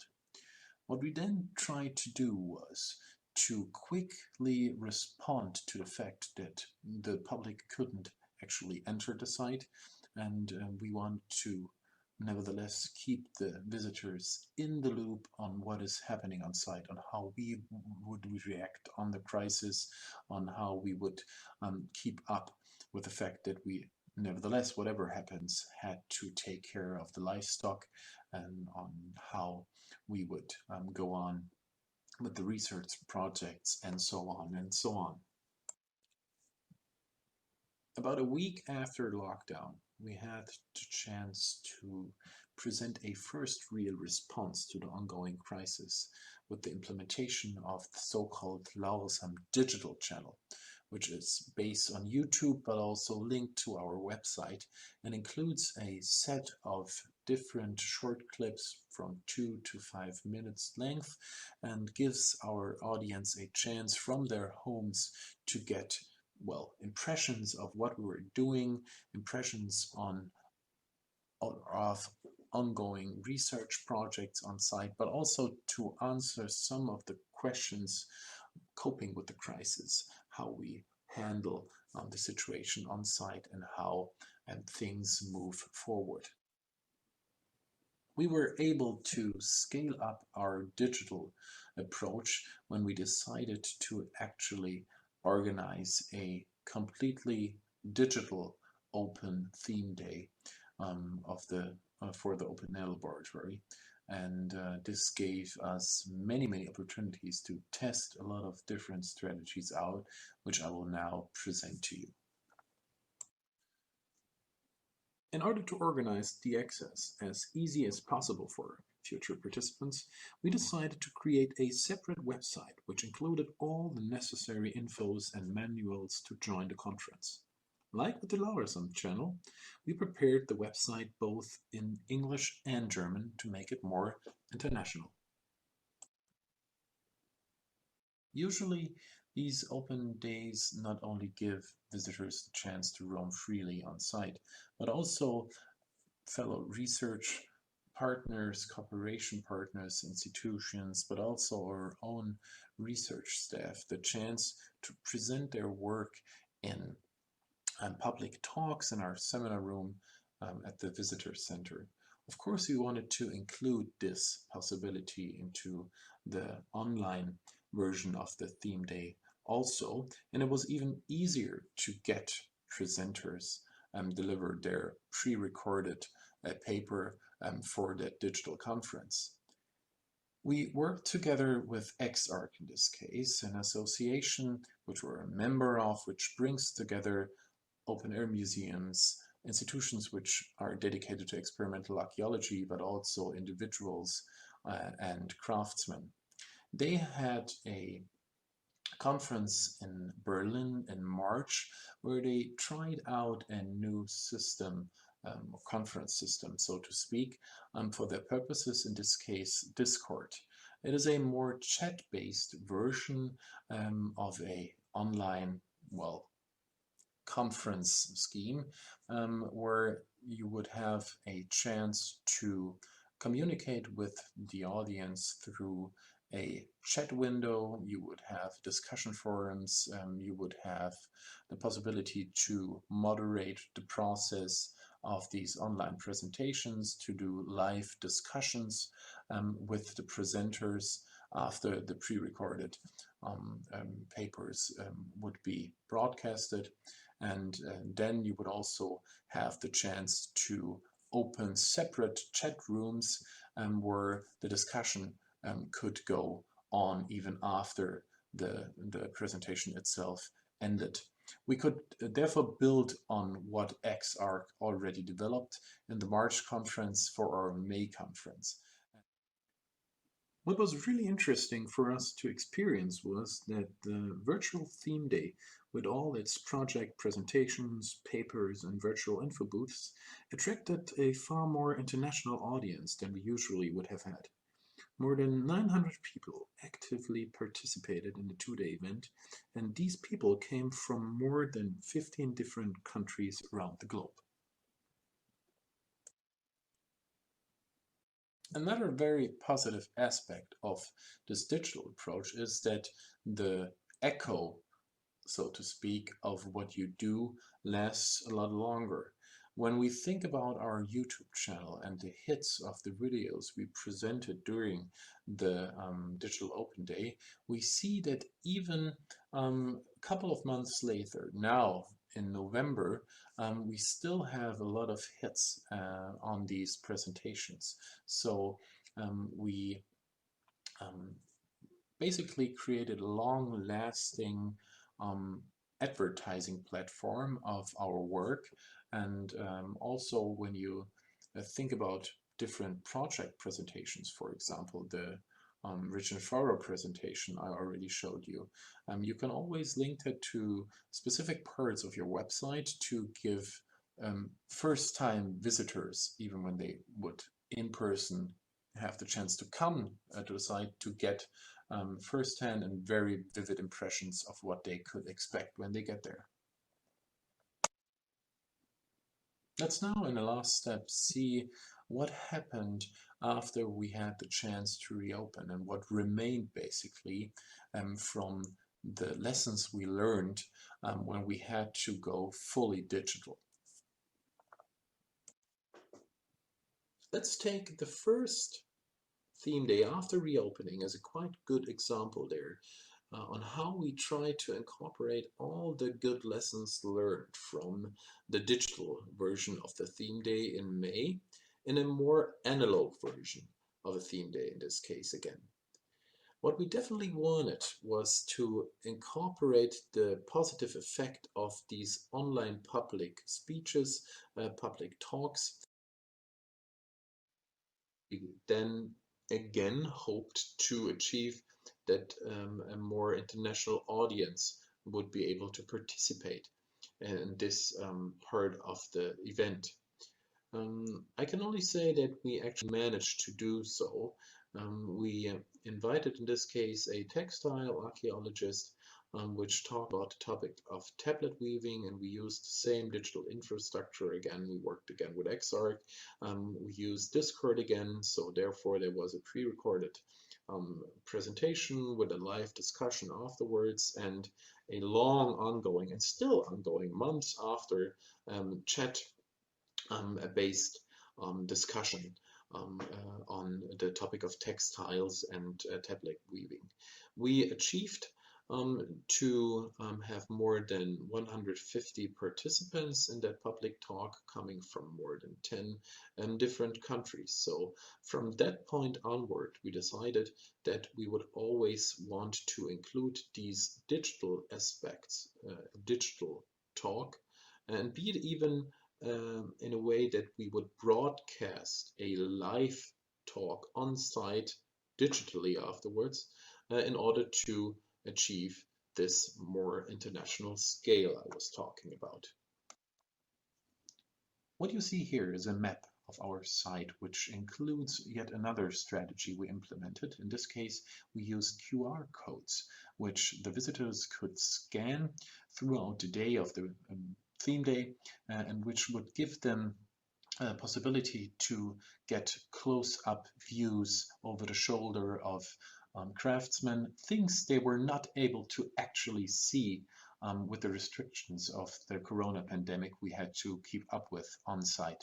So therefore, we would create possibilities in a digital way to get a full and complete visitor experience on the site, and this paid out quite well, and the visitors liked this new feature very well. Let's close with some final remarks from my side. I think it became clear throughout the presentation that all these digital strategies we implemented paid off in a way that it is possible to reach a far more international audience, and that it is also possible to create long-lasting impressions of your site if you include these digital presentations in your social media strategy on your website, so people have the chance to visit you even when you're actually closed during winter, for example. So even leaving aside the pandemic itself, I think these strategies are worth thinking about and implementing, as you can always get positive impact when you use them. Thank you all for your attention, and I'm really looking forward now to start the conversation with you during the live discussion. Thank you so much, Klaus. I know I speak on behalf of the entire executive committee when I say that Klaus really was the leading force behind the virtual symposium today that stemmed from the fantastic experience that he's just described and some of what he's instituted at his facility. Klaus, I'll let you know that with imitation being the highest form of flattery, I thoroughly intend to borrow your idea of the QR codes for mini clip demonstrations around the site. I think that's brilliant. I'm going to prime the pump for questions, and if anyone does have questions, please use the Q&A box at the bottom of the screen. Klaus, I'm wondering, as museums and as historians, how do you think we can better document our current snapshot in time and have some legacy components from this wonderful programming that we've adapted to the current situation? Well, that is indeed a very interesting question, and something that, well, basically is something that we have to think about every day. I mean, we have the really interesting chance to basically collect all the experience we have and put them digital, and therefore create long-lasting impressions of what we do. And I understand our institution, like many other agricultural museums, that we can be important in a way for the future, that we preserve this knowledge. And of course, it is really important to do this in person, and it will always be one of the most important things we do. But nevertheless, with this digital approach, it is easier to everybody, even at another continent, to access that knowledge and even to compare that knowledge. So I think we can use this crisis to gain a lot of positive aspects. Thank you, Klaus. Bob Clark has a question. He's wondering how your museum, if it's able to make any money off of some of the digital and virtual experiences that you're offering now. Well, it a little bit goes in the direction what Isabel said in their talk. I mean, we're a state-funded organization, and basically we think it is our task to provide knowledge and provide access to what we offer, also on a free basis. We're closely connected to the UNESCO World Heritage Site L'Arche Abbey. We're part of the didactic program of the site, and therefore we thought it would be good to present as much as we possibly can open source. But of course, we think about possible ways to earn a little bit money out of it. But so far, we didn't really think it should be our first priority to do so. What we do now is that we invest a lot of time into planning into the next season, which we will plan as a season which will be a Corona season again. So we find possible ways to include the public and partially open days and so on and so forth, and then create attractive new ways also to get a little income out of it. All right, thank you. And we have another question from Cosette Griffin-Kramer. She's wondering, Klaus, if you were able to highlight some of the older animal breeds used at the museum in digital media, and maybe I'll layer onto that and ask if you were able to highlight some of those heritage breeds, if you've seen an increase in interest about wanting more information about some of those heritage breeds.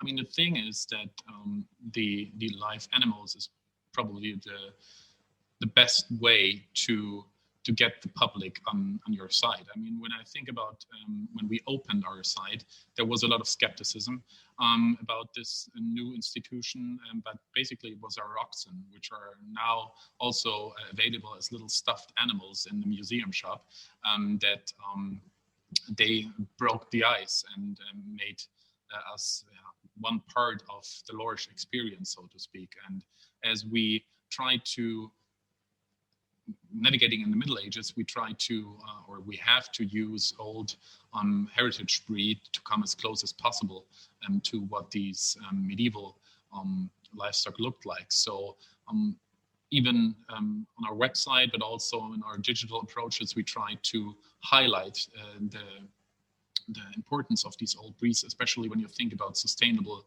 ways of agriculture in the future, when you need these really good adapted breeds for the special needs in every region. I think we, from a medieval perspective, can learn a lot when it comes to questions of the 21st century. And this is best example for this is the old plant and varieties and the animal breeds we use. Thank you very much. If there are more questions for Klaus, I'll do a little countdown of 5, 4, 3, 2, 1. All right, well, thank you very much, Klaus. Oh, perhaps, wait one moment, I spoke too soon.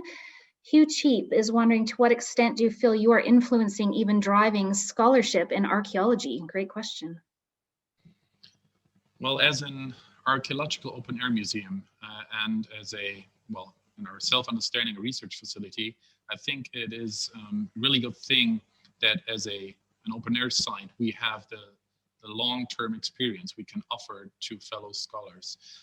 When you think about long-term experiments, especially in agriculture or in settlement archaeology, house building questions, we can offer something that some of these institutions usually coping with these questions, universities, for example, can't, which is that we hopefully have an institution which can and will be there in 20, 30 years, and where experiments can be conducted on a long-term approach. So I think with an active approach to the public, including colleagues in our own research questions and inviting them to our theme days, we hopefully create some kind of a playground experience for science and fellow researchers on site, and therefore can play our role in boosting scholarship in archaeology.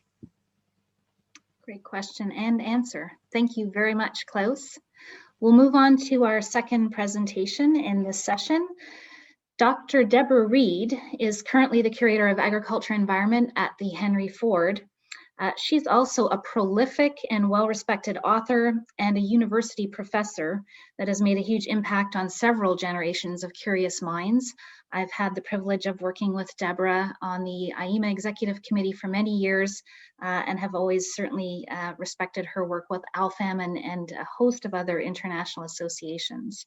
I don't want to take up any more time because I'm sure there will be lots of questions at the end for Deborah.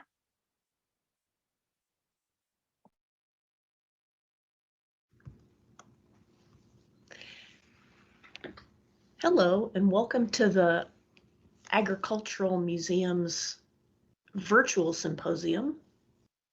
This presentation is Celeries and Tomatoes, Digital Agricultural History.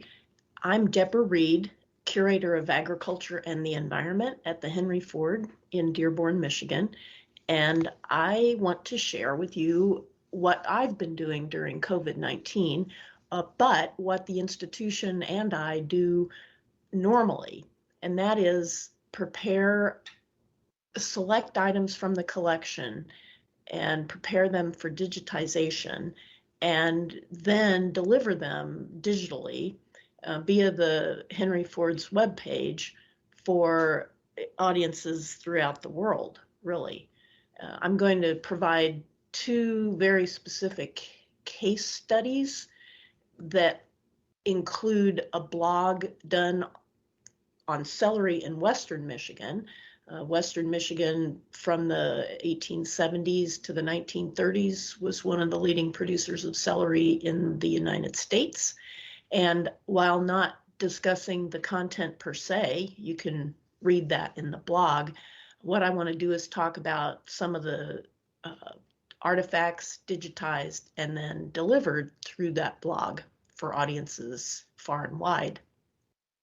And the other one that is recently available, but that I'm not really going to talk about, but it's there for your review, is Tomatoes, another blog that emphasizes the assets that we have, archival as well as artifactual, and incorporating some of the three-dimensional assets that are on exhibit in the museum, the Henry Ford Museum of American Innovation, as well as Greenfield Village. But that's for your review later. The focus of this, the digital assets that we have identified and then processed. So there's a small team in this huge institution that does this.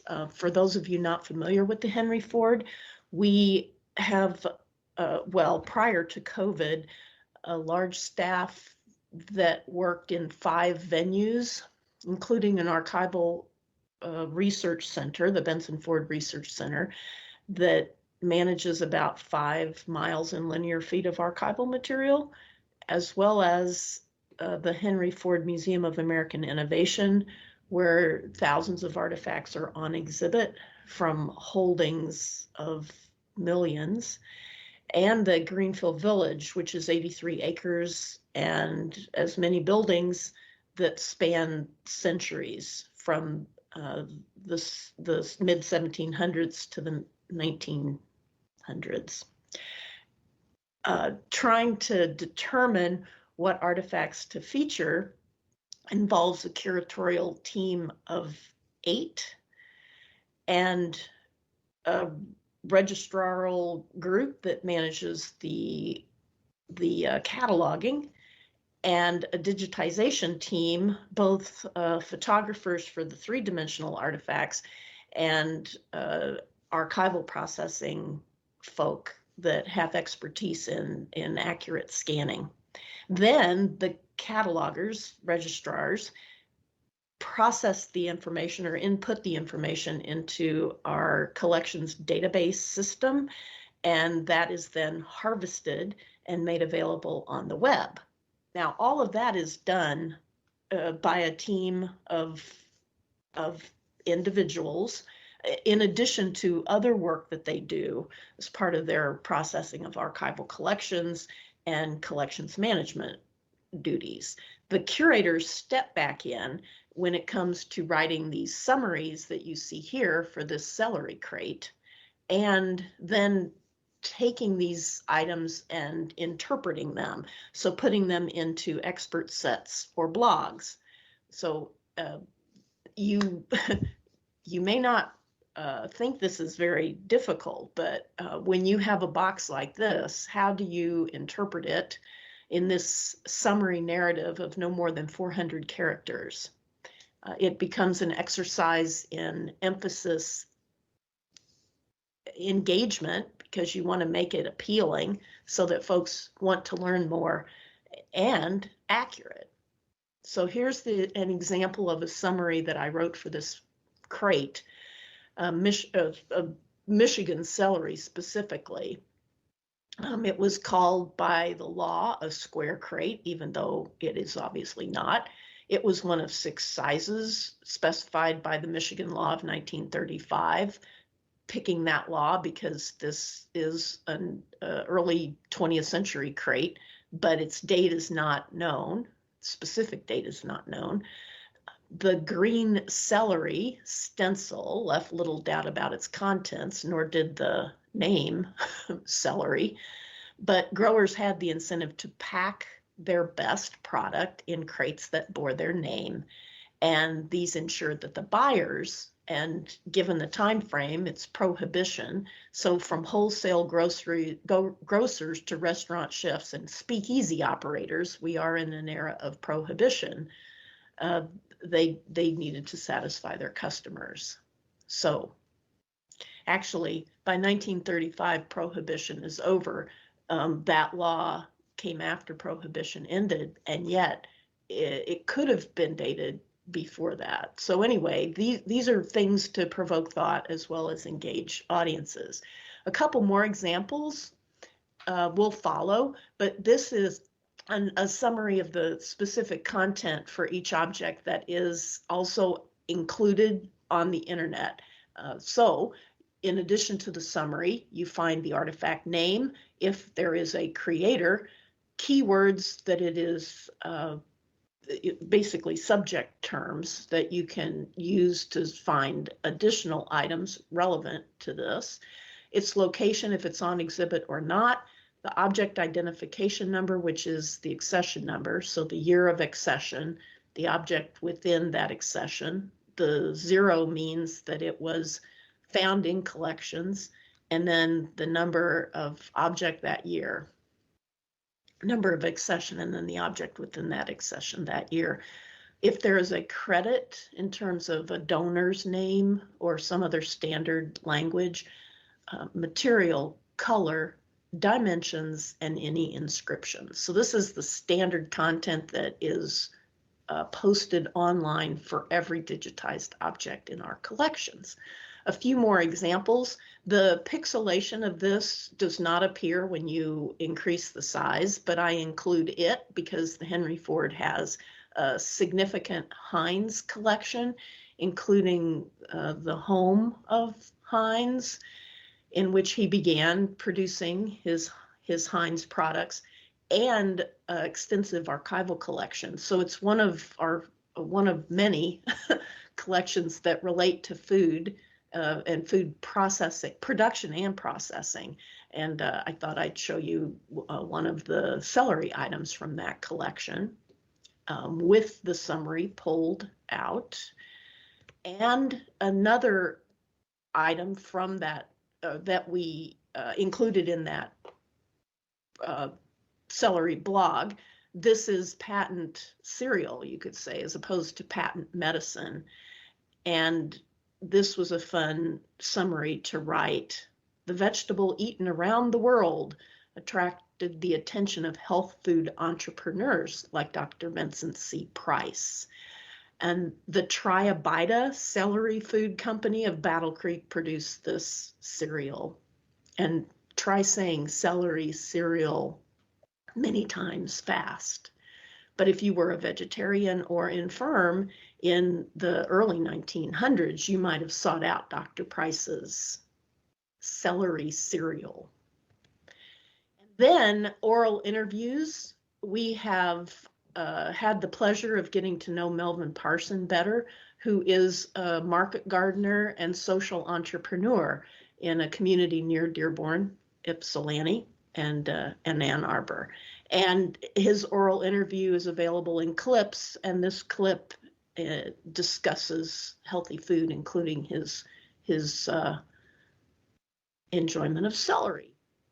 Now, not everything has narratives, and we need them. So this is an example of a delivery truck packed with celery moving out of a wholesale warehouse in California, Los Angeles specifically.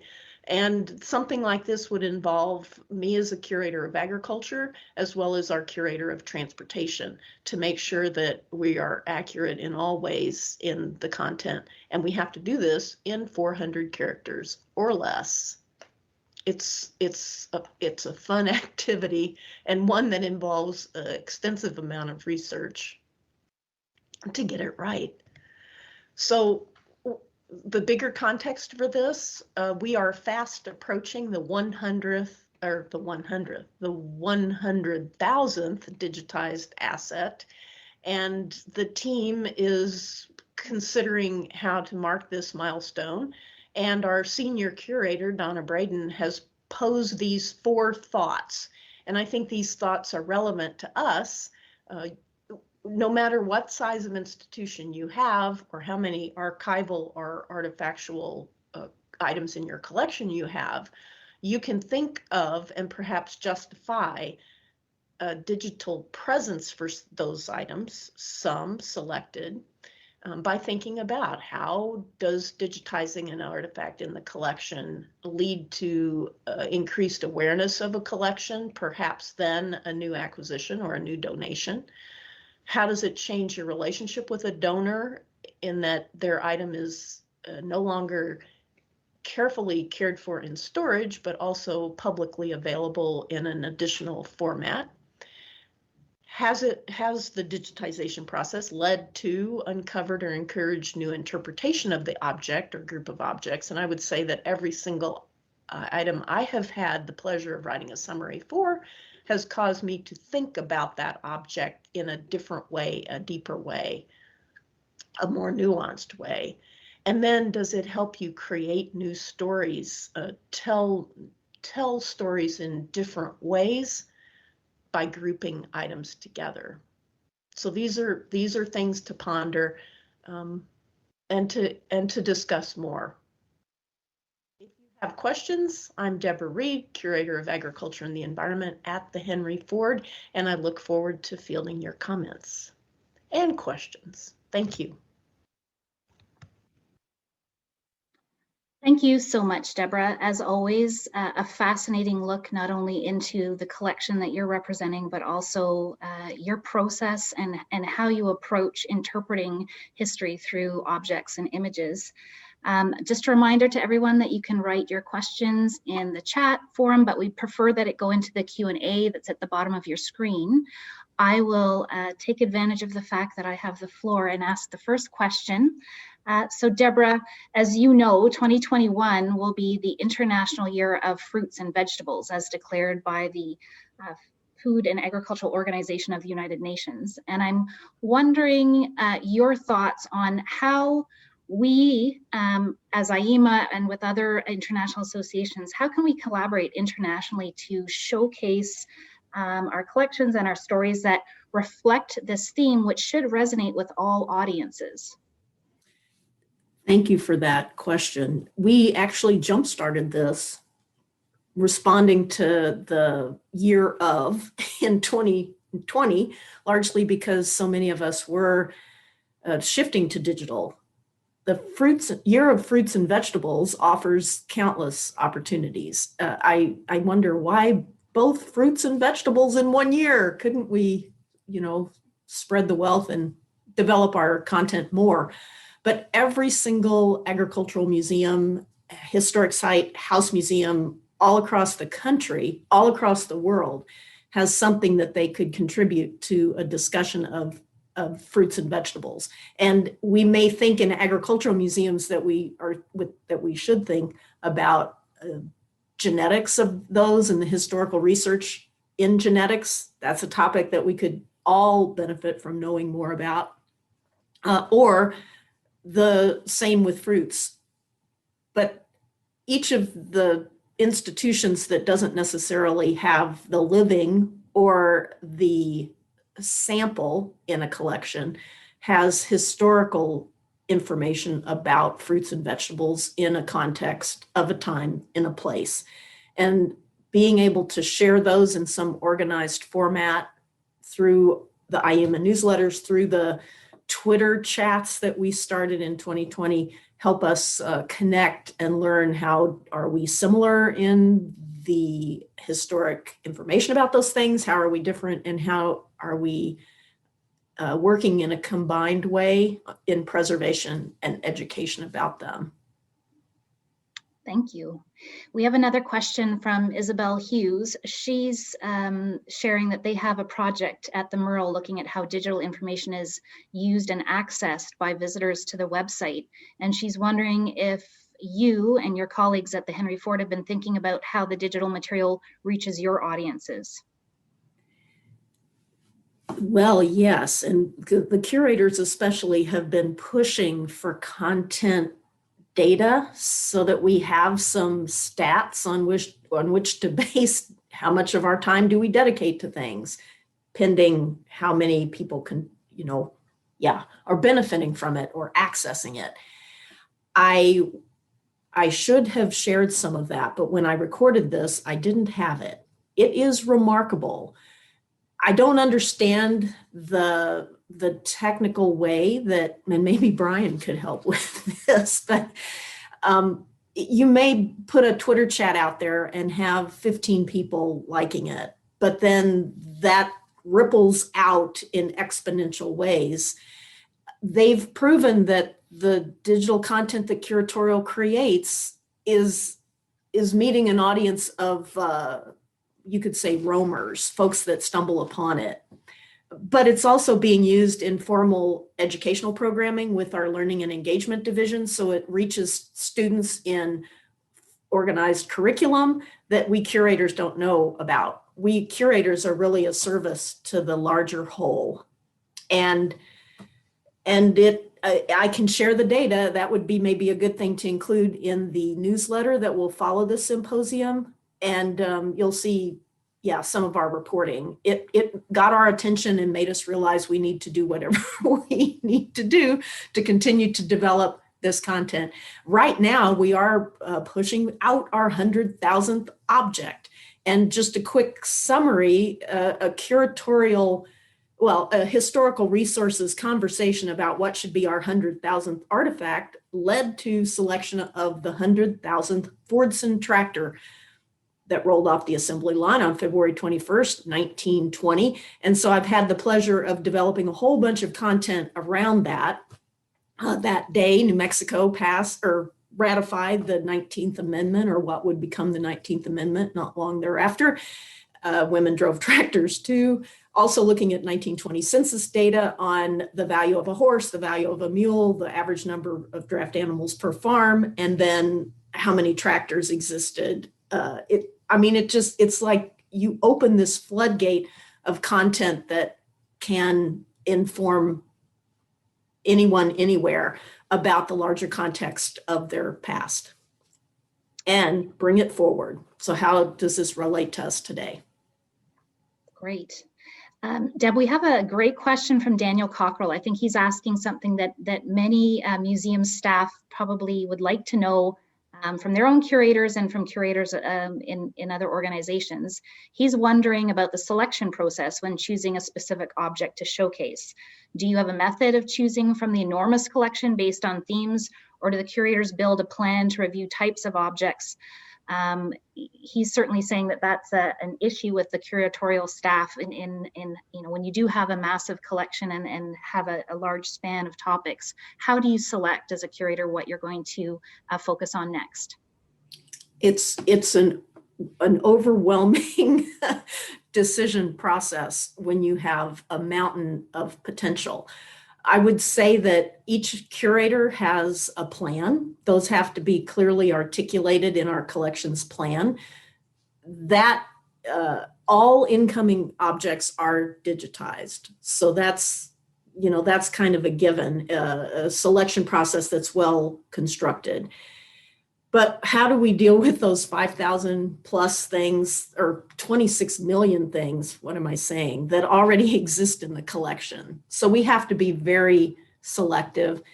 Some of it relates to service. So if learning and engagement says that they're doing X, then we go through and we pick the best of the best, the most, the examples that can best support various stories to digitize.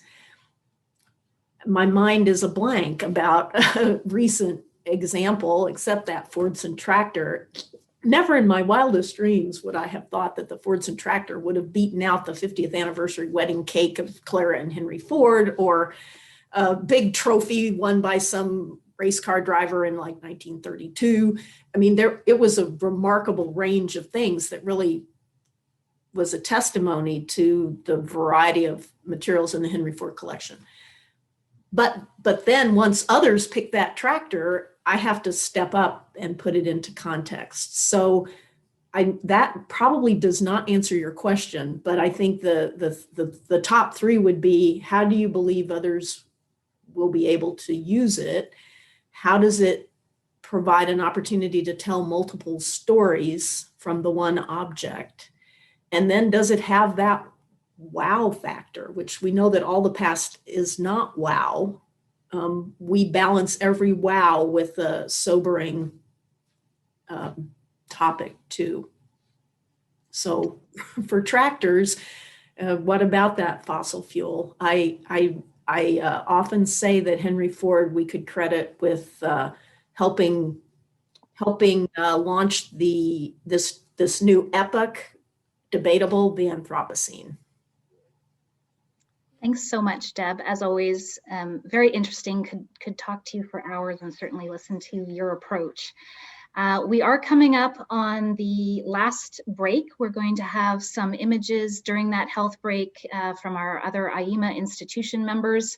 I certainly hope that you come back after hearing my completely accidental tease introduction of Cosette Griffin-Kramer. She'll be coming up after the break, but please do enjoy the following slideshow.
Welcome back, everyone, and I'm delighted to see you all back here.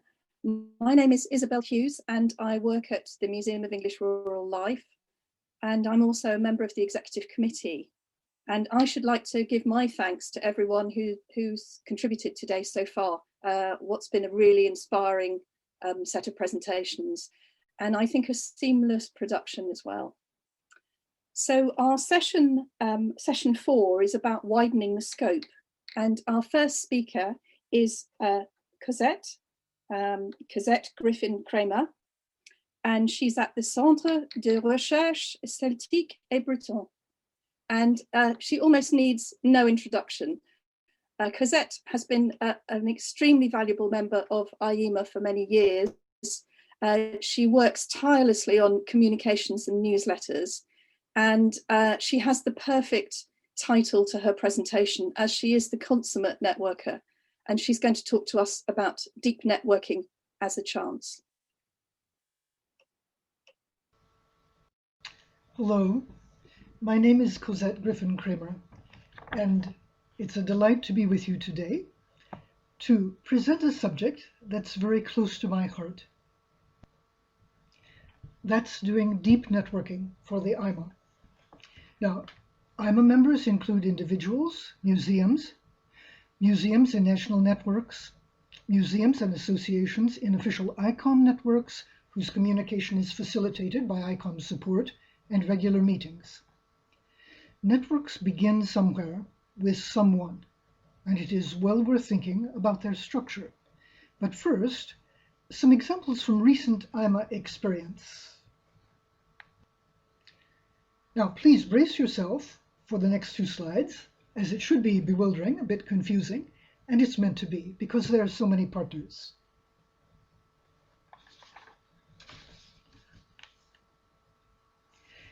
These are groups that have provided members to AIMA and, in some cases, have worked on joint projects with us. So I will come back to several of them as we move forward in the presentation. But this gives you some typologies. That is, there are other museums associations, learned societies, universities, database groups, formal or informal theme or skills-centered groups, and so on. Please notice that the ICOM logo includes their motto, "Museums have no borders, they have a network." Take a look for yourself here. Take your time afterwards and see it online. What sorts of networks are you or your institution involved in? It is really worth taking a closer look at what structures best fit your needs and how they come into being in the first place. Then consider how they can enable links to others, and imagine how your own group might mutate in the future. The AIMA was, from its beginning, the inheritor of long years of efforts to create a bridge between the Old East and Old West of Europe, before the walls fell. Thinking, planning, and deep commitment from the 1920s through the 1950s led to the founding of the AIMA in 1966. And as you can see, this got off to a big bang in what was then Czechoslovakia. Forward-looking as the AIMA is today, we still celebrate the many early members, and you can meet them. Just go to About Origins on our website, or to the many testimonies on early members and their sometimes quite hilarious experiences. AIMA networking inspired national networks in various countries, and was even the driver in creating new national associations to enable international participation, just as we hope today to inspire new members beyond Europe to create museums or collections, or invent a world of agricultural collections in new forms. There's one word, one byword. Networks are people, and how they meet can be quite intriguing and serendipitous. For example, the European research project EARTH drew together scholars and collections from different fields to break down disciplinary barriers. EARTH brought us long-standing and active members into the AIMA who brought us other friends such as EXARC, the Experimental Archaeology Open Air Museums. Today, AIMA and EXARC both have members in the German Working Cattle Group that brings together individual and museum-based skilled holders in working with draft animals. A special aspect here is the time depth, from acquaintances and friendships that arose 30 to 40 years ago to recent or quite new encounters. And this particular web of contacts led to an outstanding collaborative project. Putting the distinguished journal Tools and Tillage online for free access by museums and researchers worldwide. These are the partners, but behind each group, there is one or two people. Our very first step goes back to 2018, when we put the indexes to Tools and Tillage up on the AIMA website. And by the end of 2019, Tools and Tillage was up free access for all on HEIDI, the Heidelberg University database. Tools and Tillage was unfindable. It was vanished. It was admired from afar and forgotten. And now it is free access for anyone who wants to use it on HEIDI. What is especially inspiring about Tools and Tillage is that it did what AIMA works to do today. Bring museums, collections, scholars, and skill holders together from every continent to understand how people interact with their environment through agricultural processes, producing the food and a great part of the material culture that sustain us. AIMA and our partners remain both connected and very free agents, although we now have a long history of sharing help, advice, and members. Any of the network partners, individual, museum, or association, may take the lead in new collaborative projects that we explore through our blog posts, newspapers, newsletters, and special reports. But can you go deeper? What do I mean by deep networking? So here's a proposal of one definition. First and foremost, always, networking is people. Tools and Tillage is an example of something deeper, when you don't even remember how a good idea started. You do know it comes from an internal dynamic of commitment to communicating information freely, actively seeking partnerships, aiding others, and remembering our mission to bring agriculture, food, people, environment together in museums. The AIMA plans to continue providing the opportunity for fruitful contacts, so our upcoming Congress will once again be a garden of exchanges, and we invite you to join us. Thank you very much.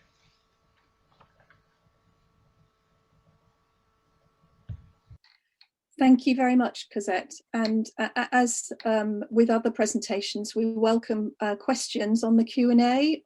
So do type in your questions. But perhaps I could start off by asking you, Cosette, if do you see, you talked about serendipity, do you see the COVID emergency as something of an opportunity for us to think about working together? And if so, how would we do that? Do you know, Isabel, it's such a wonderful question. It would take a lot of thought. But the first thing I can say is that we've all seen things that look very dark and unhappy. And we've also seen people bring out an enormous amount of energy to try to respond to this. And I think that our session today has really been a wonderful example of doing that. What I'd say is what almost everybody emphasized is the enormous creativity that this is really unleashed. I think that's practical. I think a lot of people had a lot of good ideas and may have just thought, oh, this is too wild, or it's too far off base. And now we're interested in practically everything that we can do. And I think also, now this may be overly optimistic, but I really don't think that. I think a lot of colleagues and friends are making a tremendous effort at outreach. Just to give you a little example, for example, I very recently attended the European Rural History Film Archive a webinar, just really a very, very fine working session. But it was amazing how many things they said that were applicable also to the programs and hopes of all kinds of agriculture or agriculture-related museums. Just as an example, so I'm hoping that all of the outreach that we've made a big effort to do will encourage people to go on thinking not only about their own museum, but about what the whole thing, what the big picture can come to mean for us. And we're in the process of creating it. Thank you. I have a comment, a sort of comment question from Klaus Kropp. I believe that times of crisis like we experience, it can act as great, can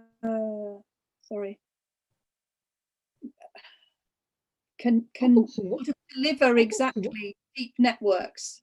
And I believe especially museums and agricultural museums can act as role models in that respect. Do you know what? I think that hits it on the button.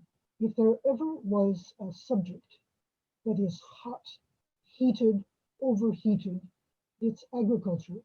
And it's a little bit like political situations.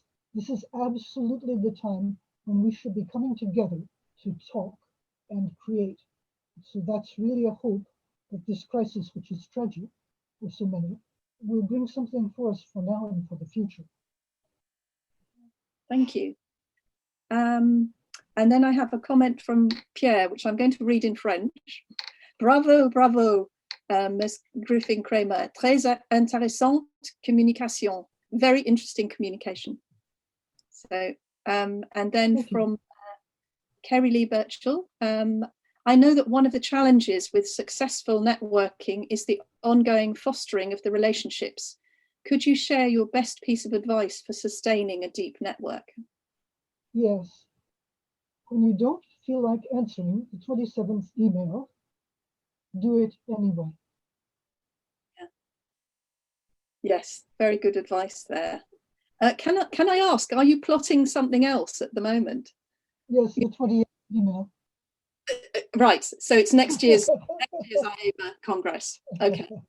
Yeah. Yes, but you know, plotting, but no, but planning. I think that what all of this has shown us is that emails have not gone down the drain, but that we really need to be able to communicate with people the way that all of them do. And some of them communicate only on Facebook and Twitter. And also that this enormous inclusion that Klaus mentioned several times, we've got to get out and manage to include more people in more different places, in more different situations. And I think maybe that's maybe the 28th email. It might also be the 28th blog post or the 28th tweet, whatever comes to our minds. Okay, thank you. And then I have a comment from Hugh Cheap. Thank you, Cosette, and great to see that TNT offers an exemplar for having been chosen for digitization. So, Tills. Yeah. Yes, all I can say, Hugh, is that there's so many people behind that and so much goodwill. And part of that goes back to Klaus and his connections with the University in Heidelberg, but it also goes to the fine lady, Grit Larscher, who gave us the permission. She was the sole copyright holder and who let us do that. And then Deb Reed and I and several others were involved in that. But it's just a generalized example of goodwill without calculating, because it took a lot of time. Well, thank you very much, Cosette. So I think we will move on. And our next presentation, we're delighted to welcome Adrienne Petty, who's from the College of William and Mary in the USA, and also Mark Schultz, Lewis University, USA. And they're going to be talking about harvesting memories on the farm, oral histories of African American farm owners. Thank you.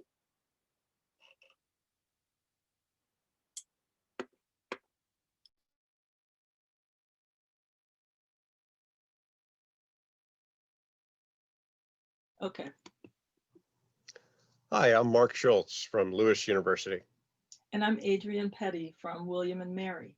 And we are collaborators on an oral history project called Breaking New Ground, A History of African American Farm Owners in the American South. Could you explain to everyone our project a bit more? Sure. So our project ended up being a collection of 300 interviews that the two of us, along with more than 24 student collaborators, engaged in putting together across 2 summers. They're interviews with African American farm owners and their descendants. Mark and I embarked on this project together because we were concerned, but very passionate, that we collect the stories of African American farm owners and their descendants before these stories really were no longer available. There's such a rich history of African Americans owning farmland in the South in particular, and African Americans reached the high point of owning land in the South early in the 20th century. And so we wanted to make sure that these stories were preserved for posterity.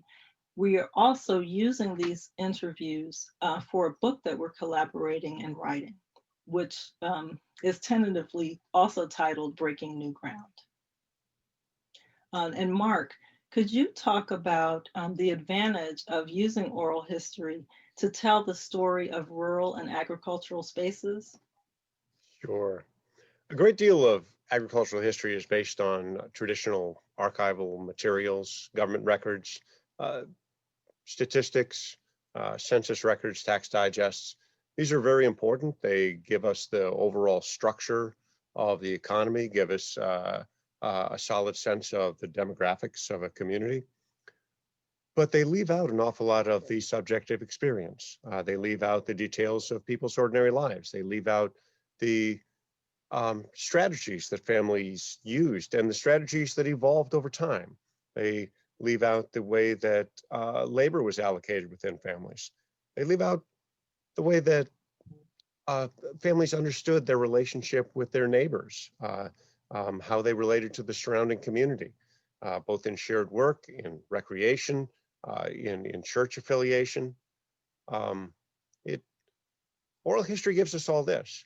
It tells us how people adapted to changing times, changing government policies, how they adapted to the experience of moving off the land, as most farmers have done over the course of the 20th century. So the oral history archive, this remembered archive, which is not perfect, it has its flaws like every other kind of source does, gives us a kind of subjectivity and access to people's lived experience in the social cultural details of life that other sources simply leave out. It's the most democratic of all archives. Any elderly person that you could meet, coming from whatever group they represent, can tell you their story. So it's worth taking the time to track these people down, to find them, and to help them share their memories and their experience for posterity. Adrian, our collection has about 300 interviews that have been done so far. Can you tell the audience how we located these people?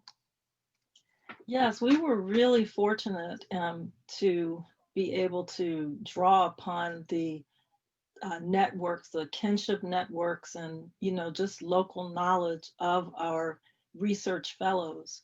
And that was part of our design, was to locate students from historically Black colleges and universities and students who attended Southern, predominantly white universities, to really tap into their networks that they had. And some of them were in fact from the communities where they did interviews, but others were not, but still managed to go in and meet potential narrators, make connections within the communities by attending churches or talking to pastors to help locate elders within the church who had a history of farm ownership, or talking to agricultural extension service educators who are located in many southern counties and are very familiar with all of the farmers who live there.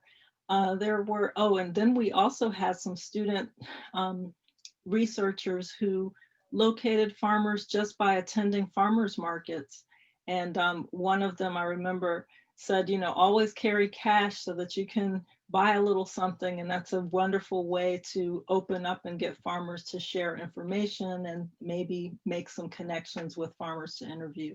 So that's really, those really mix of methods succeeded in getting us interviews from across the South, I would say from places that some people wouldn't call Southern, but Oklahoma, Missouri, Mississippi, Arkansas, all the way over to the Eastern Seaboard. We have interviews. And Mark, could you share what practitioners or curators and public historians at agricultural museums can learn from our experience with this oral history project? Sure. Adrian and I found that it was crucial to partner with institutions. We worked with University of North Carolina, Chapel Hill's oral history program, and also with the oral history program of the University of Southern Mississippi. And they gave us facilities, let us use facilities for training our researchers for a weekend each year, and also very importantly gave us a platform for storing the interviews after they'd been conducted and making them available digitally to the broader community for researchers as well as the interested public. So we found that partnership to be absolutely crucial. We couldn't have done it without them.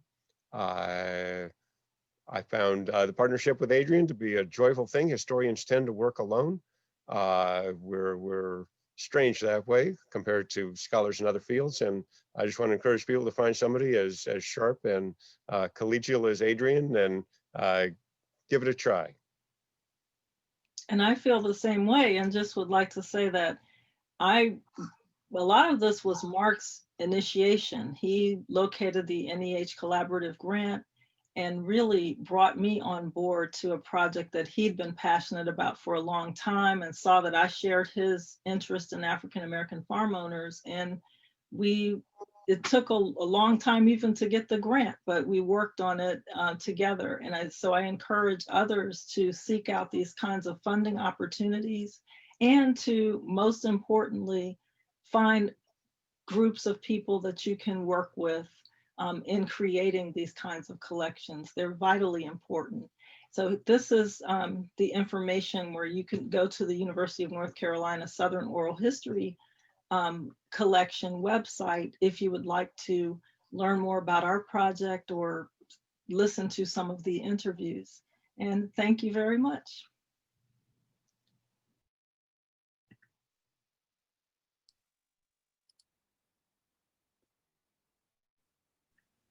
Thank you so much. That was absolutely fascinating.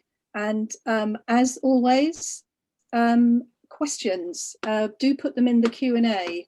I have one already, which I've got to look at now. This is from Klaus Kropp. It says, I am wondering what models, sorry, reading the wrong one. I'm wondering how the persons you interviewed reacted to your inquiry. Were they happy to tell their story, especially considering what would be recorded? I think for future projects like this, it would be great to know how you approach those people. It's so important to preserve this knowledge respectively. And thank you for the effort you've put into this. Mark is pointing to me, so I'll take this question. Yeah, well, I wasn't sure who's a victim, but yes.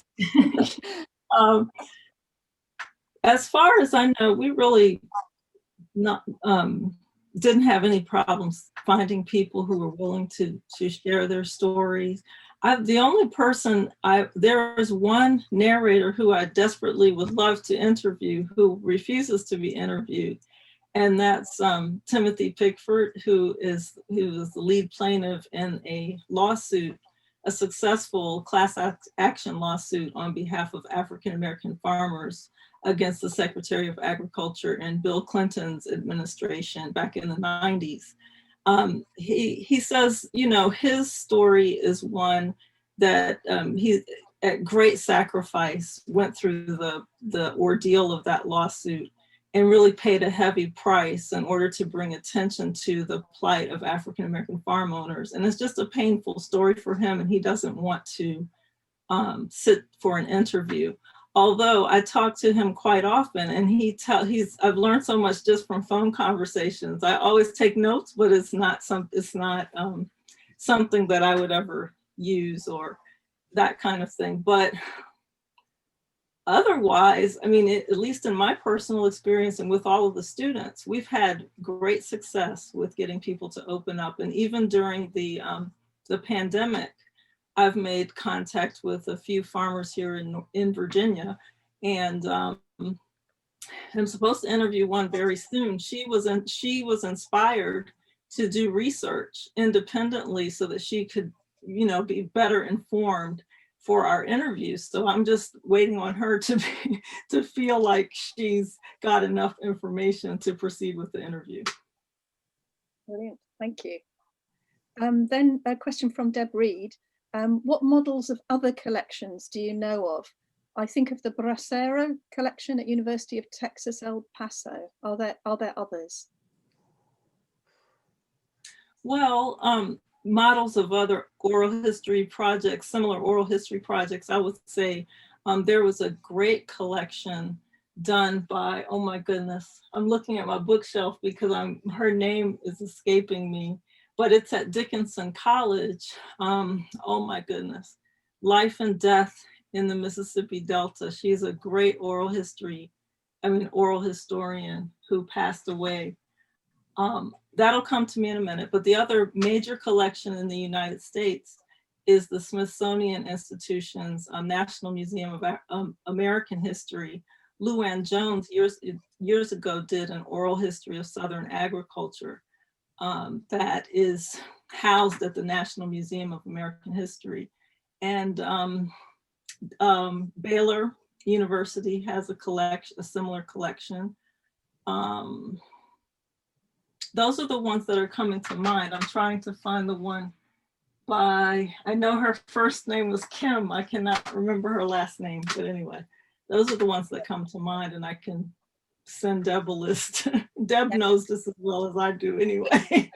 Outside the meeting, but thank you very much. My next question was from my colleague, Ollie Douglas, and we have been talking at our museum about better representing and collecting material that helps to tell the story of Black British presence in the English countryside. And do you have any thoughts about how we could approach this? Because obviously the UK context is very different about the Black British experience and the history. And we're at the beginning of our journey, if you like, of trying to do this. You think about where people come together and pass down collective memory, right? So, churches have to be prominent. You find often elderly communities within the churches. And once you start talking to one person, it becomes a chain of memory where one person passes you to the next person, to the next.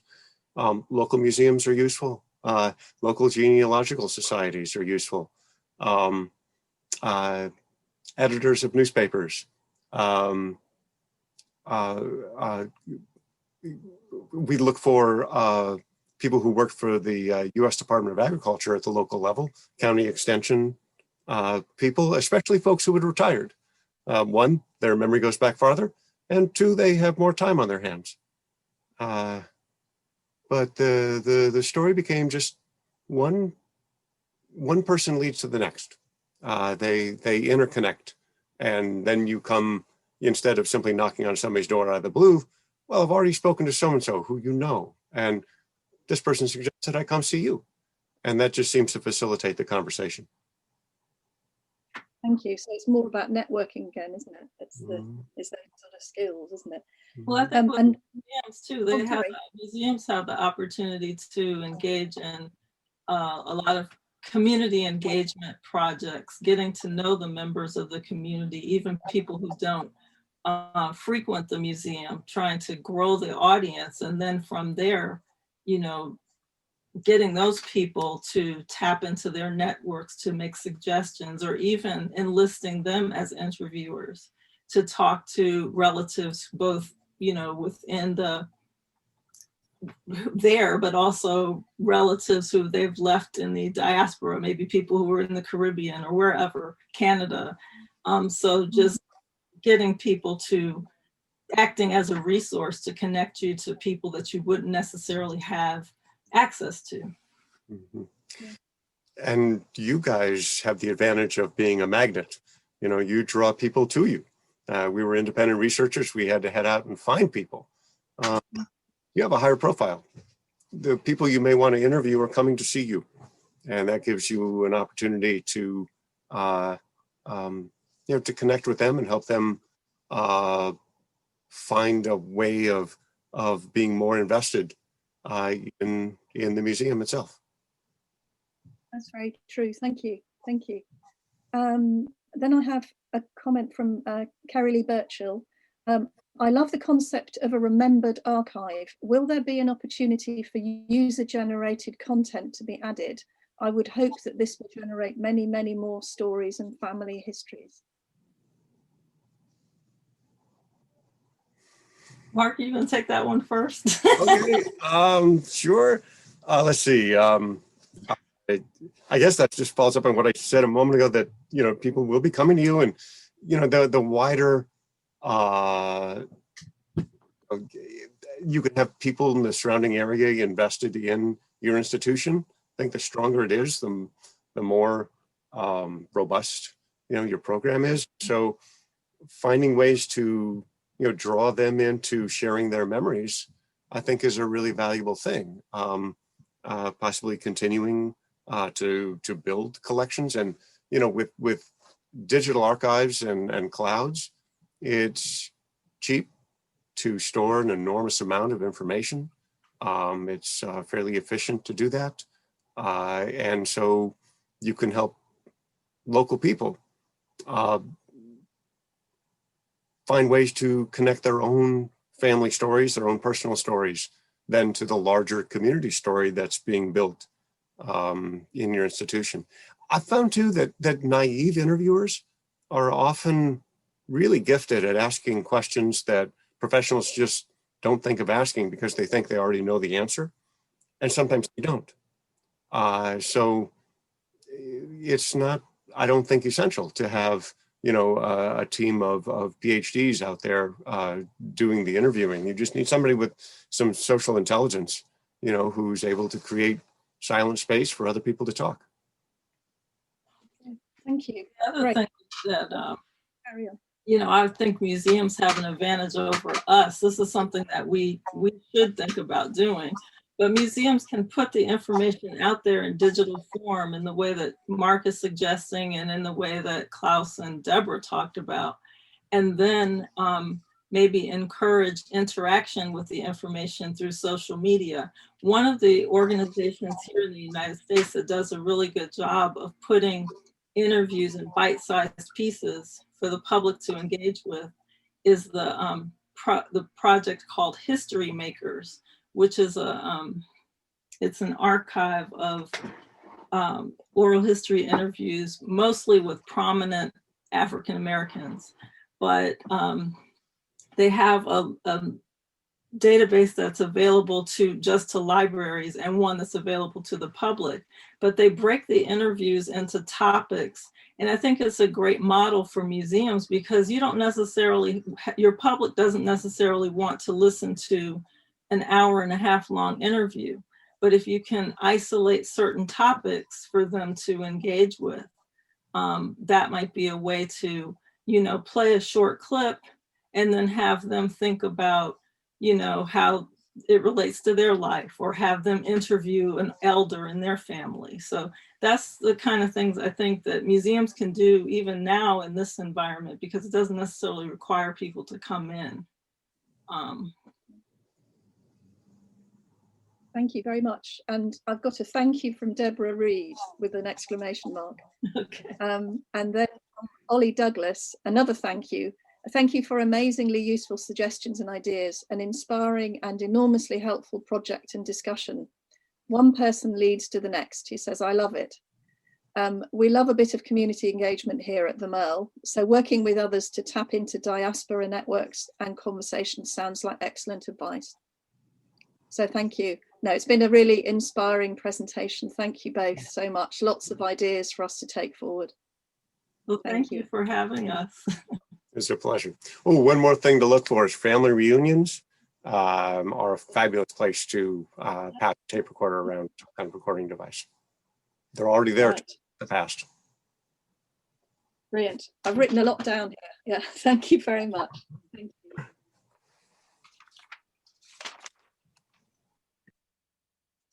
So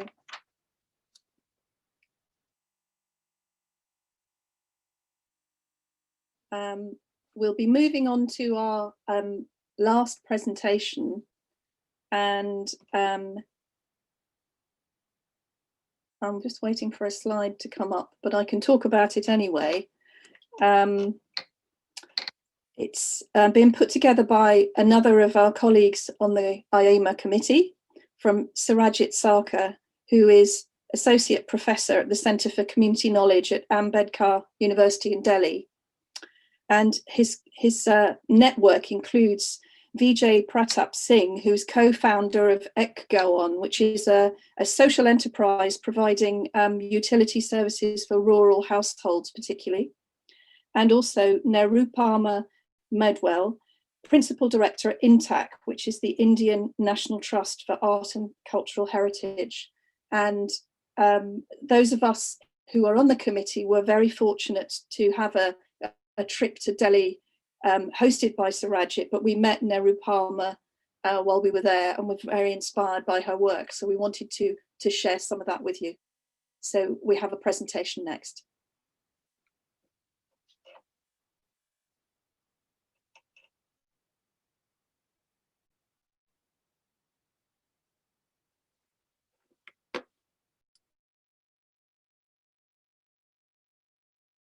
Dear friends, welcome to the India group of the Agricultural Museums Network, AIMA. I am Surajit Sarkar, currently at the Center for Community Knowledge at Ambedkar University, Delhi. I have a long-term interest in oral histories of people and changing work practices and biographies of things in agriculture, past and present. India is a land of small farms, most less than 2 to 5 acres. Since the late 1960s, with the coming of chemical-intensive farming, farms in India have been slowly emptying out, largely a result of the increasing cost of this kind of farming. What this makes clear is that an entire generation leaves farming practice, the knowledge of the present and memories of the past are in danger of being lost forever. And this is what this group aims to do. Thank you. On to the next. Hi, my name is Vijay Pratap Singh. I'm co-founder and CEO of Ekgoon.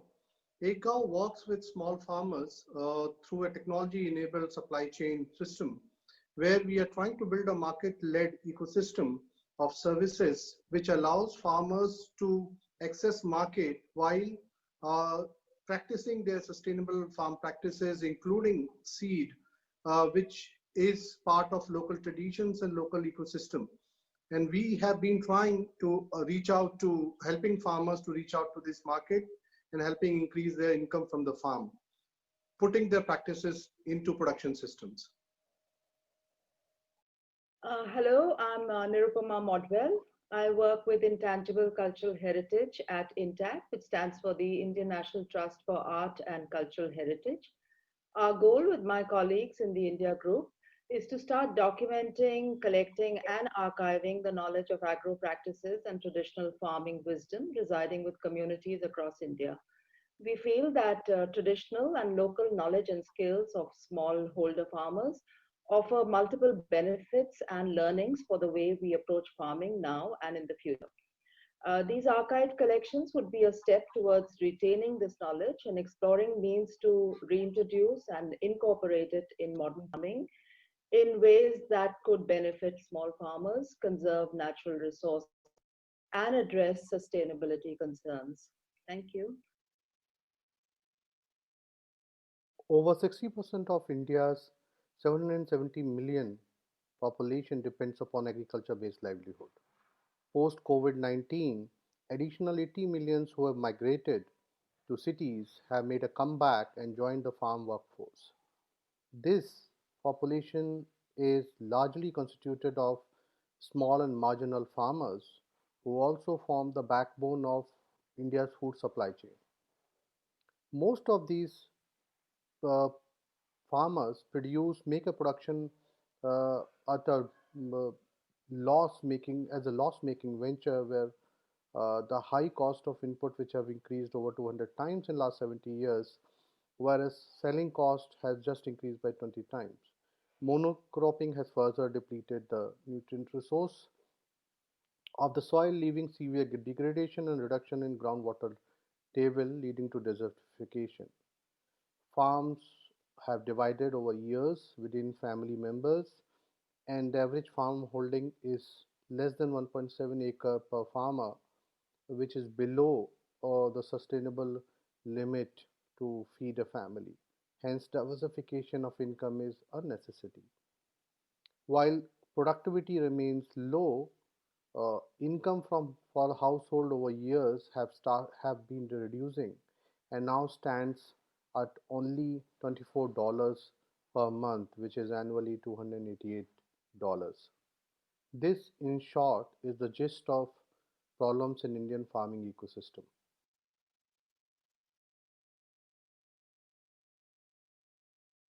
Merging technology and tradition is key to building a sustainable production ecosystem.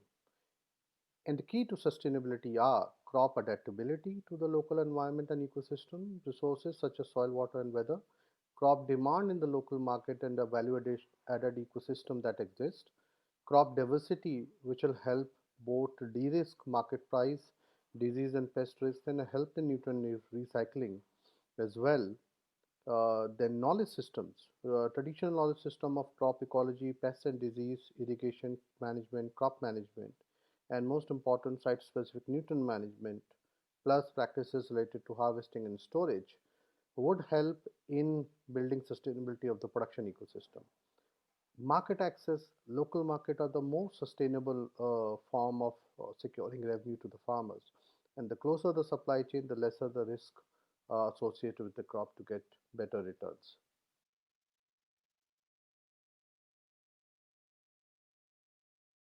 Much of my work at AIMA has been to develop a technology-led farming ecosystem for enabling farm advisory to the farmers, traceability, input management, and market access, helping farmers increase their farm productivity, reduce the cost of cultivation while getting better returns from the market.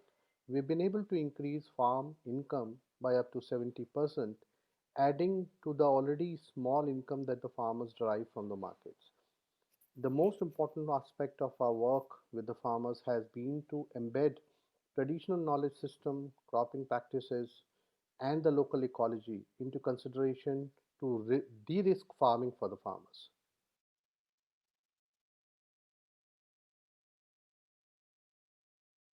Empowering conventional modern farming techniques with traditional wisdom of farm practices, local ecology, ecosystem resources, and market demand can help create a more sustainable ecosystem. Dissemination of such practices to farmers and getting their acceptance is key to success of any agriculture extension system. Chitrai festival in Madurai district of Tamil Nadu state has a very interesting tradition that merges the story of a wedding procession of a god with his consort into an early warning system. Tamil Nadu, like many states in India, has a codified system of lunar calendar for agriculture called Panchagam. The calendar issues forecasts on water, pest, disease, and perhaps most important is choice of crop to grow. In Chitrai festival, marriage procession of gods, the color of the dress of Lord Alagar suggests the crop conducive to be cultivated, which has already been pre-assessed using the crop calendar and weather forecast for rains and temperature, and is being broadcasted to the participant in the procession, the ordinary public, mostly farmers. Like white dress is cotton, gold dress means paddy, and black dress means black gram is a more conducive crop to grow. And such traditional merging with digital technology and observation technology can give a good edge to farm better farming adoption amongst farmers. From 1990, the meteorology department in India began to collect local weather and rainfall beliefs in the semi-arid Saurashtra region of Gujarat. For the next 2 decades, researchers and farmers pooled their knowledge to validate the most popular weather and climate sayings known to farmers. The impressive results and wide local publicity led to the establishment of the Varsha Vigyan Mandal, or the Monsoon Science Group. In an agrarian setting, folk sayings and proverbs are the repositories of traditional knowledge and wisdom. Careful study of environmental phenomena gathered over the years has resulted in sayings and proverbs from those from the weather pundits like Khan and Dakir Vachan from eastern India, or the Ghag Bhadri from a wider North Indian belt. These collections are an alternative to modern Western discourse on weather and climate. These observations are noted for what they observe in the forms of short sayings, often embodied in rhyme for the ease of memory.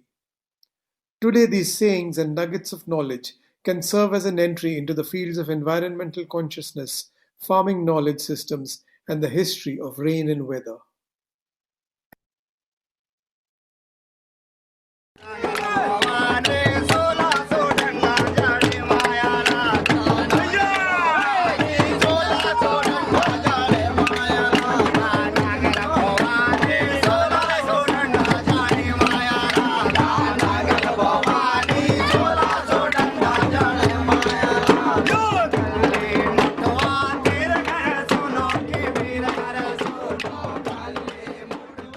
मार्च से चालू हो जाता महुआ निकलना, फूल महुए का, तो अप्रैल मई तक की गिरता है वो। दारू भी बना सकते हैं, दवा भी बन सकता है उसका। तो फल का अपन तेल बनाते हैं, तेल निकलवा लेते हैं, तेल से किया पूड़ी भी खा सकते हैं, बघार भी खा सकते हैं। ये फागुन होकर आती है उसका सीजन, फागुन होकर उसका सीजन आ जाएगा, गिरने शुरू कर देगा। महुआ के डिबरी बना ले, आटा भी डाल के नहीं, बल्लर डाल के बना दाल, डोमरा चना की दाल को भी खा में, और अच्छे तिल्ली डाल के लड्डू कूट ले, चना को भूंजा भी डाल के कूट ले, मक्का को भूंजा डाल के भी कूट ले। पोला पे बनाते हम महुआ के ऐसे गोल गोल, महुआ चुड़ा लेते। महुआ चुड़ाने के बाद क्या होता है, फिर उनको पीस लेते हैं, पीस के और थोड़ा सा अपना गेहूं का आटा लेते हैं और फिर उससे मिलावट कर लेते। पूरा मिलावट करने के बाद क्या है, उसको फिर अच्छे ऐसे बना के और सेंक लेते। पहले का खाना जो था वो अगल सगल खाना था, कोदों था, कुटकी था, समा था, भदेली था, मक्का था, ज्वार था, बाजरा था। ये चीज का इस्तेमाल ज्यादा करते थे बुजुर्ग पहले के थे, वे लोग खाते थे इसको, तो ज्यादा गुजारा महुआ से ही करते थे, उसकी भूखे कभी नहीं मरते थे वे लोग।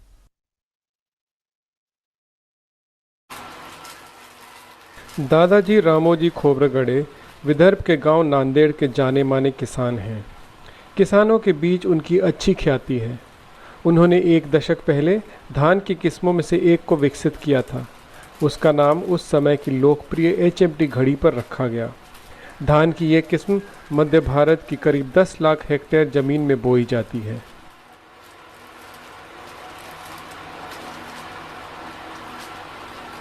ये धान आने से इस माध्यम से हमारे गांव की सुधारना हुई इतना जरूर। खाने में भी पसंद किया, खाने में पसंद किया, इसलिए बाजार में भाव ज्यादा मिल गया। HMT के जनक खोब्रागड़े जी, इनको उनकी मेहनत का फल ज्यादातर उनको मिलना चाहिए उचित तरीके से। गरीब किसान है, वो गरीब है काश्तकार। जी जमीन बेचनी पड़ी। सफलता के बाद भी उन्हें मान्यता क्यों नहीं मिल पाई? दादाजी खोब्रगड़े का मामला अकोला में पंजाब राव कृषि विश्वविद्यालय के जड़ नज़रिए का मिसाल है। 1994 तक HMT का बीज विदर्भ में बहुत लोकप्रिय हो चुका था और उसकी बढ़ती मांग के दबाव में वहां के कृषि वैज्ञानिकों ने दादाजी से सैंपल लिया। बड़े स्तर पर फैलाने की दृष्टि से उसकी 3 साल कथित रूप से सफाई की गई और PKV HMT नाम से इसे जारी किया। महाराष्ट्र बीज निगम के माध्यम से इसे पूरे महाराष्ट्र में फैलाया गया, लेकिन इस बीज के जनक का नाम तक का उल्लेख नहीं किया गया। और ये पीके हुए ये चमचे हमारा ये चमचे है, उसका ये चमचे है नहीं, ये बीज निकाला, ये हमारा हक जो है उसका, हमको कुछ तो भी मिलना चाहिए ना। वो कहाँ से पैदा, कौन से संशोधन किया बोलता है, हमको ये मालूम नहीं बोलता है। हमारी थोक आंकड़ा है, हमारे खेत में से जैसा पैदा हो अधिकार मिलना चाहिए ना।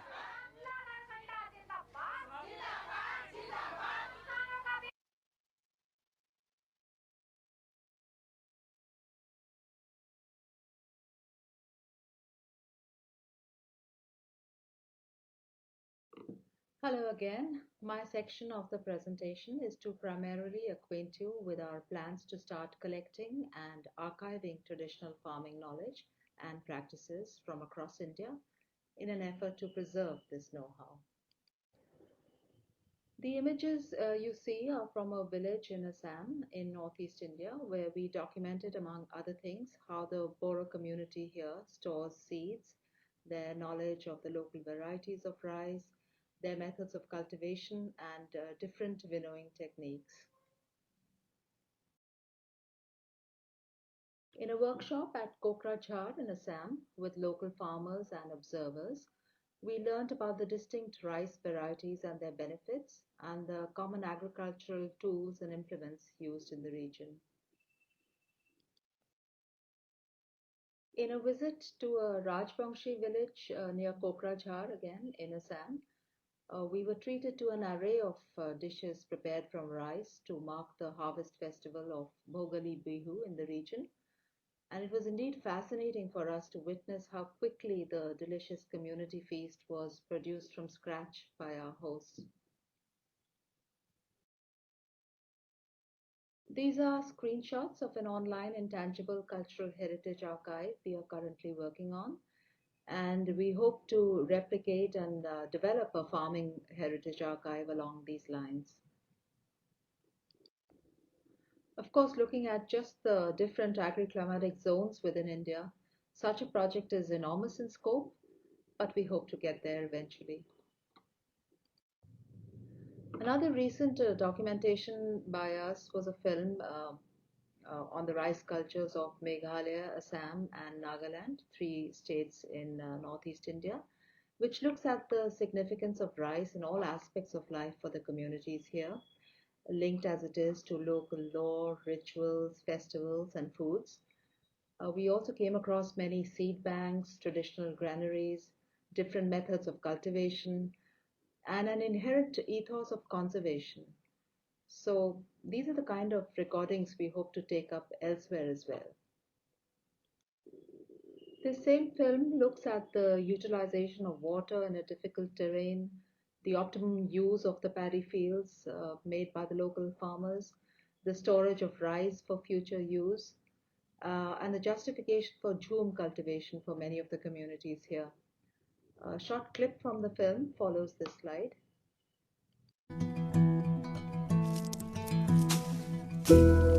Rice is treated as a gift of God. Each festival is connected with rice cultivation.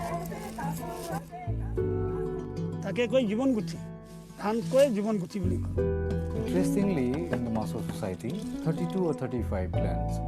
All these names come from rice. In every rituals, rice is always there.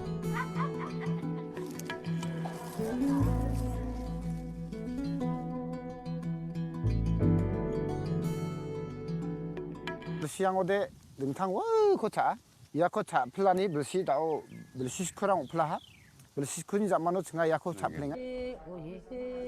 Kasih kamak oleh pe order tu kami pe kui ni tu do sini wis piara do kui wis piara do. Tari leti, mafuri di tafula mayo vishe, menari tafula ma vishe rile. And once we are done in the field, we store in this place called a myco. बारिश से बचने के लिए हम लोग ऐसा बना के रखता है. This canneries belongs to the people of Meluri. Ra is a place where Karbi people stocking rice bundle.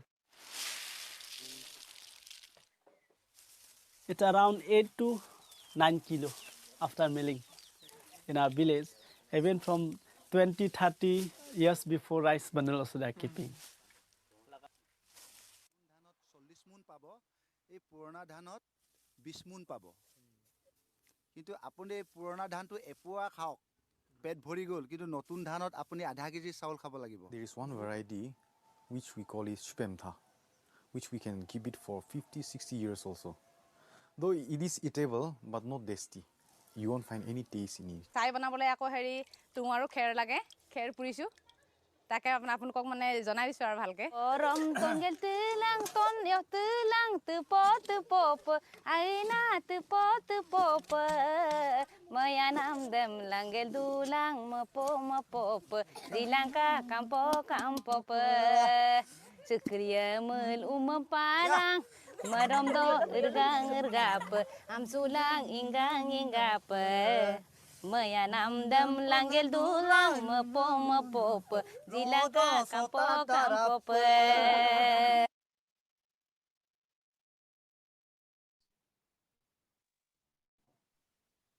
Well, that was an absolutely fascinating way to end my particular section. And I'm sure you'll agree, to see the sort of community heritage aspect of agriculture in India is really fascinating. You might like to know that we have ambitions at AIMA to go to India and hold a congress there in the next few years. Unfortunately, all three of our speakers are rather involved in Diwali today. So we wish them well with this really important annual festival. And I know we have a question from Paul Starkey, who also wanted to send Diwali greetings.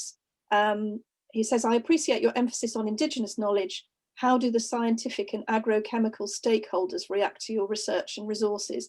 I know this is something that Surajit and his colleagues would love to talk to you about, and we will certainly pass that question on for an answer back from them. But I think that otherwise concludes this particular session. So thank you very much. Thank you, Isabel. So for concluding remarks, I think that video summarized, it certainly resonated with me and my overall impression after all of the presentations and the questions today, my overall impression of resilience across the International Agriculture Museums and living history sites during this really difficult time.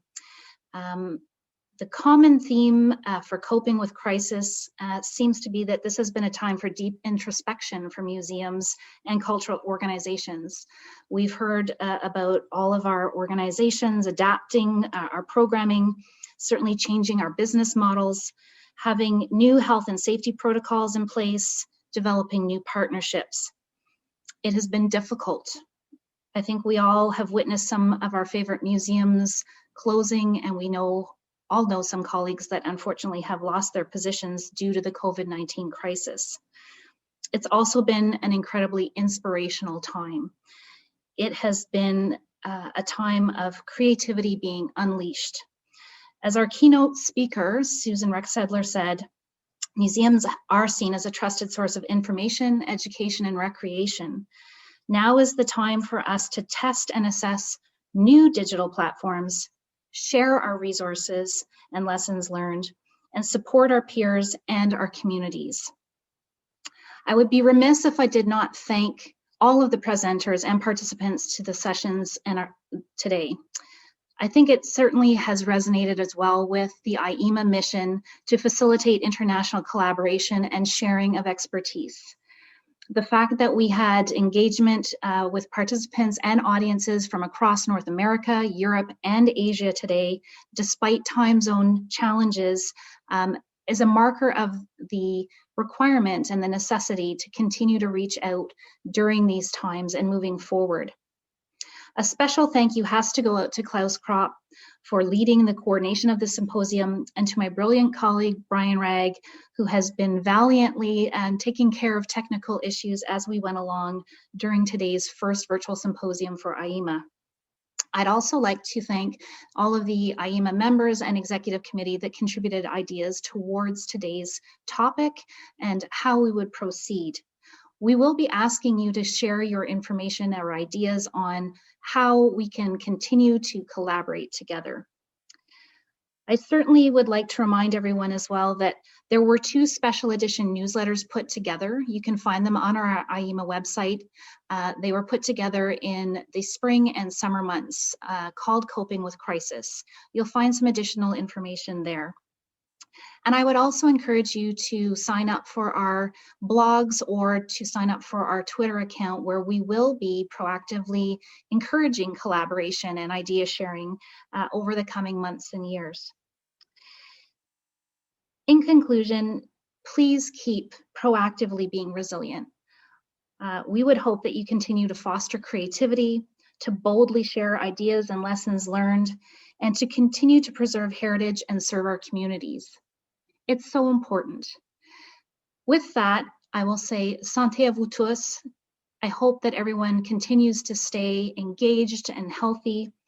We look forward to hearing more from you as participants will be sending out a follow-up email. However, I will reserve the last few minutes of today's symposium for our President Ollie Douglas to share a little bit more about the upcoming AIMA Congress in 2021. Thank you. Merci. À la prochaine. Thank you, Gary Lee. And thank you all for joining us. That's been an amazingly productive and exciting day, and I feel very inspired. I hope you do too. I won't keep you long. I just want to give you a quick heads up about AIMA 2021. So I'm going to hopefully screen share this presentation. It won't be long. It's a great pleasure to introduce you all to the Museum of English Rural Life. You've seen it in a video earlier. It's been a part of the University of Reading since 1951, and it's one of the UK's premier museums of agricultural and rural life. And there are lots of exciting museums of rural life in the UK. You can check those out on the Rural Museums Network pages if you're interested. As we heard earlier, the Merle is no stranger to the international scene.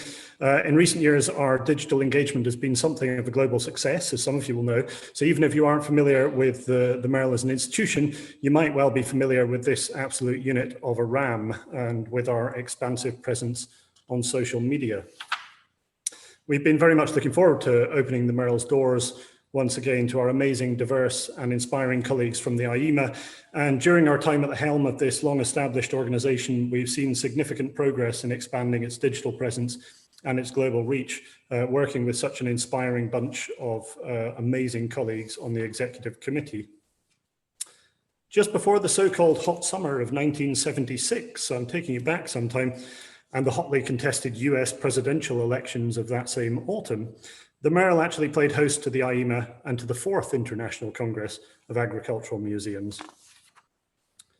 Fast forward 44 years and heading towards July 2020, as global warming rose to the fore and with Extinction Rebellion and the US gearing up for another scorching political moment, we were looking forward to welcoming you all to Reading.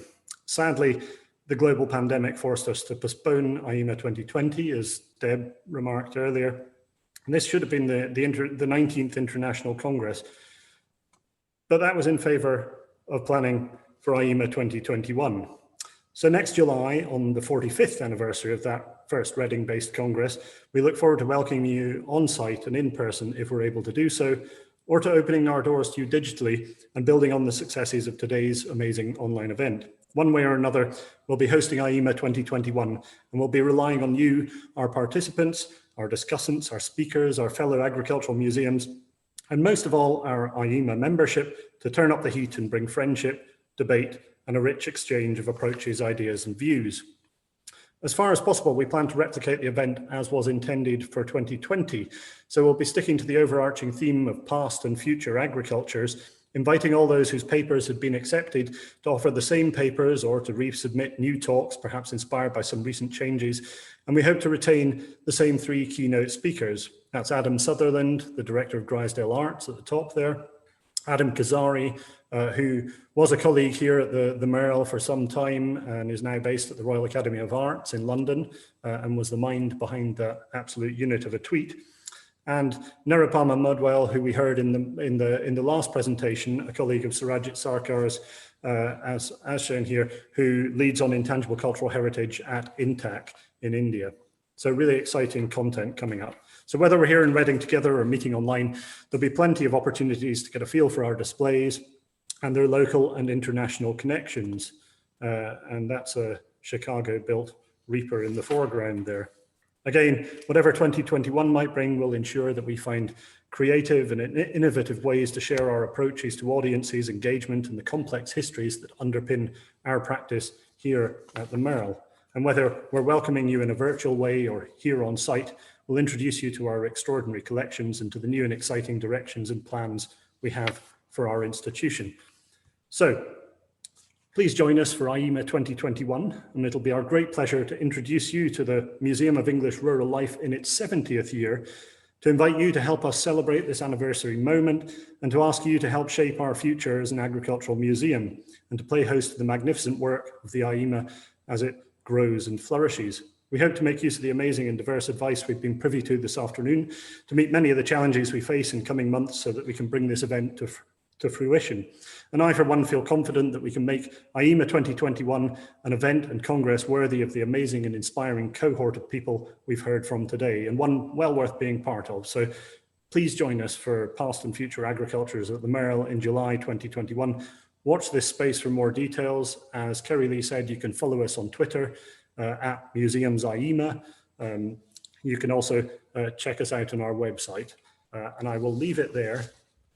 But a great thank you for joining us here today. It's been a really brilliant day, and I hope we see you all again here in Reading or online in July next year. So thank you. Brilliant.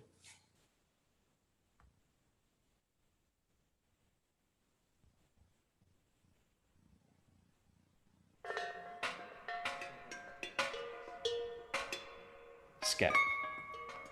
I don white gloves and peer into the skep. The whole thing looks wet like a greasy crop, its dandruff of dry straw shredding everywhere.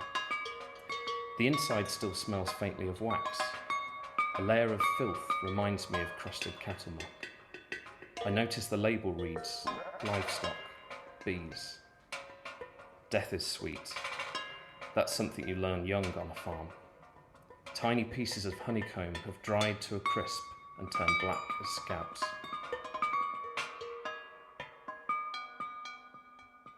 I imagine the young Paramore digging a pit, lighting brimstone, placing the hive above it, waiting, a low hum fading in strength.